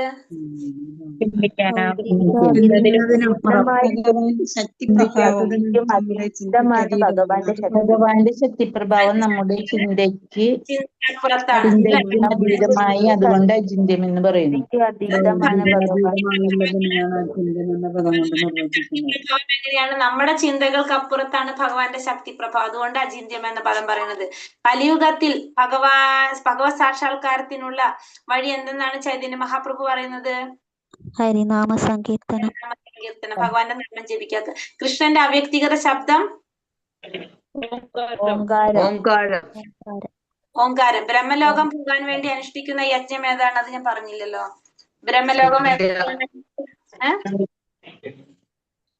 ബ്രഹ്മലോകം പഞ്ചാഗ്നി വിദ്യ എന്ന യജ്ഞം അനുഷ്ഠിച്ച് മനുഷ്യന് ബ്രഹ്മലോകം പോകാൻ കഴിയും. അതെ, പഞ്ചാഗ്നി വിദ്യ. 16ാമത്തെ ശ്ലോകം പറയാൻ വിട്ടുപോയി ഞാനത്. പഞ്ചാഗ്നി വിദ്യ ഒരു യജ്ഞാണ്. പഞ്ചാഗ്നി വിദ്യ എന്നാണ് അതിന്റെ പേര്. ആ യജ്ഞം അനുഷ്ഠിച്ചുകൊണ്ട് ഒരു മനുഷ്യന് എന്ത് സാധിക്കും? ബ്രഹ്മലോകം പോകാനായിട്ട് സാധിക്കും. പഞ്ചാഗ്നി വിദ്യ. അങ്ങനെയാണ് വിദ്യ എന്ന വിദ്യ. ചന്തോകോപനിഷത്തിൽ വിവരിക്കുന്നതാണത്. 16ാമത്തെ ശ്ലോകത്തില്. ബ്രഹ്മാവിന്റെ ഒരു ദിവസത്തിന് എത്ര യുഗങ്ങൾ വേണം? 1000 ബ്രഹ്മാവിന്റെ ഒരു ദിവസം ചതുരയുഗങ്ങൾ വേണം. 1000 ചതുരയുഗങ്ങൾ. അല്ല, ബ്രഹ്മാവിന്റെ ഒരു ദിവസാ ചോദിക്കുന്നത്. പകലാണ് 1000 ചതുർയുഗങ്ങള്. രാത്രി ഒരു ദിവസം ആവുള്ളൂ. 3,40,40,000. ബ്രഹ്മാവിന്റെ ഒരു ദിവസം 2000 യുഗം. 2000 ചതുർയുഗങ്ങൾ വേണം ബ്രഹ്മാവിന്റെ ഒരു ദിവസത്തിന്. എങ്ങനെയുള്ള ബ്രഹ്മജ്ഞാനിക്ക് ഭഗവാനെ പ്രാപിക്കാൻ സാധിക്കും? ശുദ്ധമായ ഭക്തി കൊണ്ട് മാത്രം. എങ്ങനെയുള്ള ശുദ്ധമായ ഭക്തി കൊണ്ട് മാത്രം. നിരന്തരമായ ഭക്തി അഗ്നിയുടെയോ ജ്യോതിസിന്റെയോ ഭഗവാനെ എപ്പോഴും സ്മരിക്കുന്നയോ. എങ്ങനെയുള്ളവർക്ക് ബ്രഹ്മജ്ഞാനിക്ക് എന്നല്ല ചോദിച്ചിരിക്കുന്നത്. നമ്മളത് 24ാമത്തെ ശ്ലോകത്തിലല്ലേ പറഞ്ഞിരിക്കുന്നത്. എങ്ങനെയുള്ളവർക്കാണ്? അഗ്നിയുടെ ജ്യോതിസിന്റെ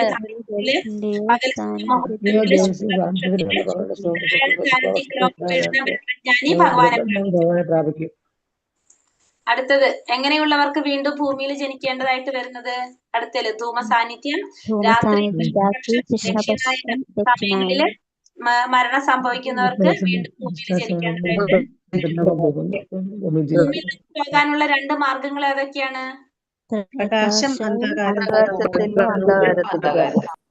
അന്ധകാരത്തിലൂടെ. എന്തുകൊണ്ടാണ് ലോകം വിട്ടുപോകുന്ന ആത്മാവിന്റെ മാർഗങ്ങളെ കുറിച്ച് ഓർത്ത് ഭക്തൻ വ്യാകുലപ്പെടേണ്ടതില്ല എന്ന് പറയുന്നത്? ഭഗവാന്റെ സന്നിധിയിലെത്തുന്നത്. ഭക്തിയുടെ സേവനം കൊണ്ട് തനിക്ക് ഭഗവത്ധാമത്തിലെത്താൻ കഴിയുമെന്നുള്ളത് കൊണ്ട്.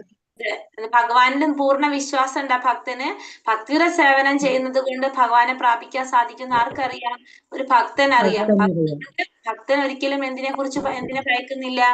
ഇതിനെ ഭൗതിക ലോകം വിട്ടുപോകുന്ന ആത്മാവിന്റെ മാർഗത്തെ കുറിച്ചൊന്നും ആര് ഭയക്കുന്നില്ല? ഭക്തൻ ഒരിക്കലും ഭയക്കുന്നില്ല അല്ലെ? അതുകൊണ്ട് നമ്മൾ ആരാവാൻ ശ്രമിക്കണം? ഭക്തനാവണം.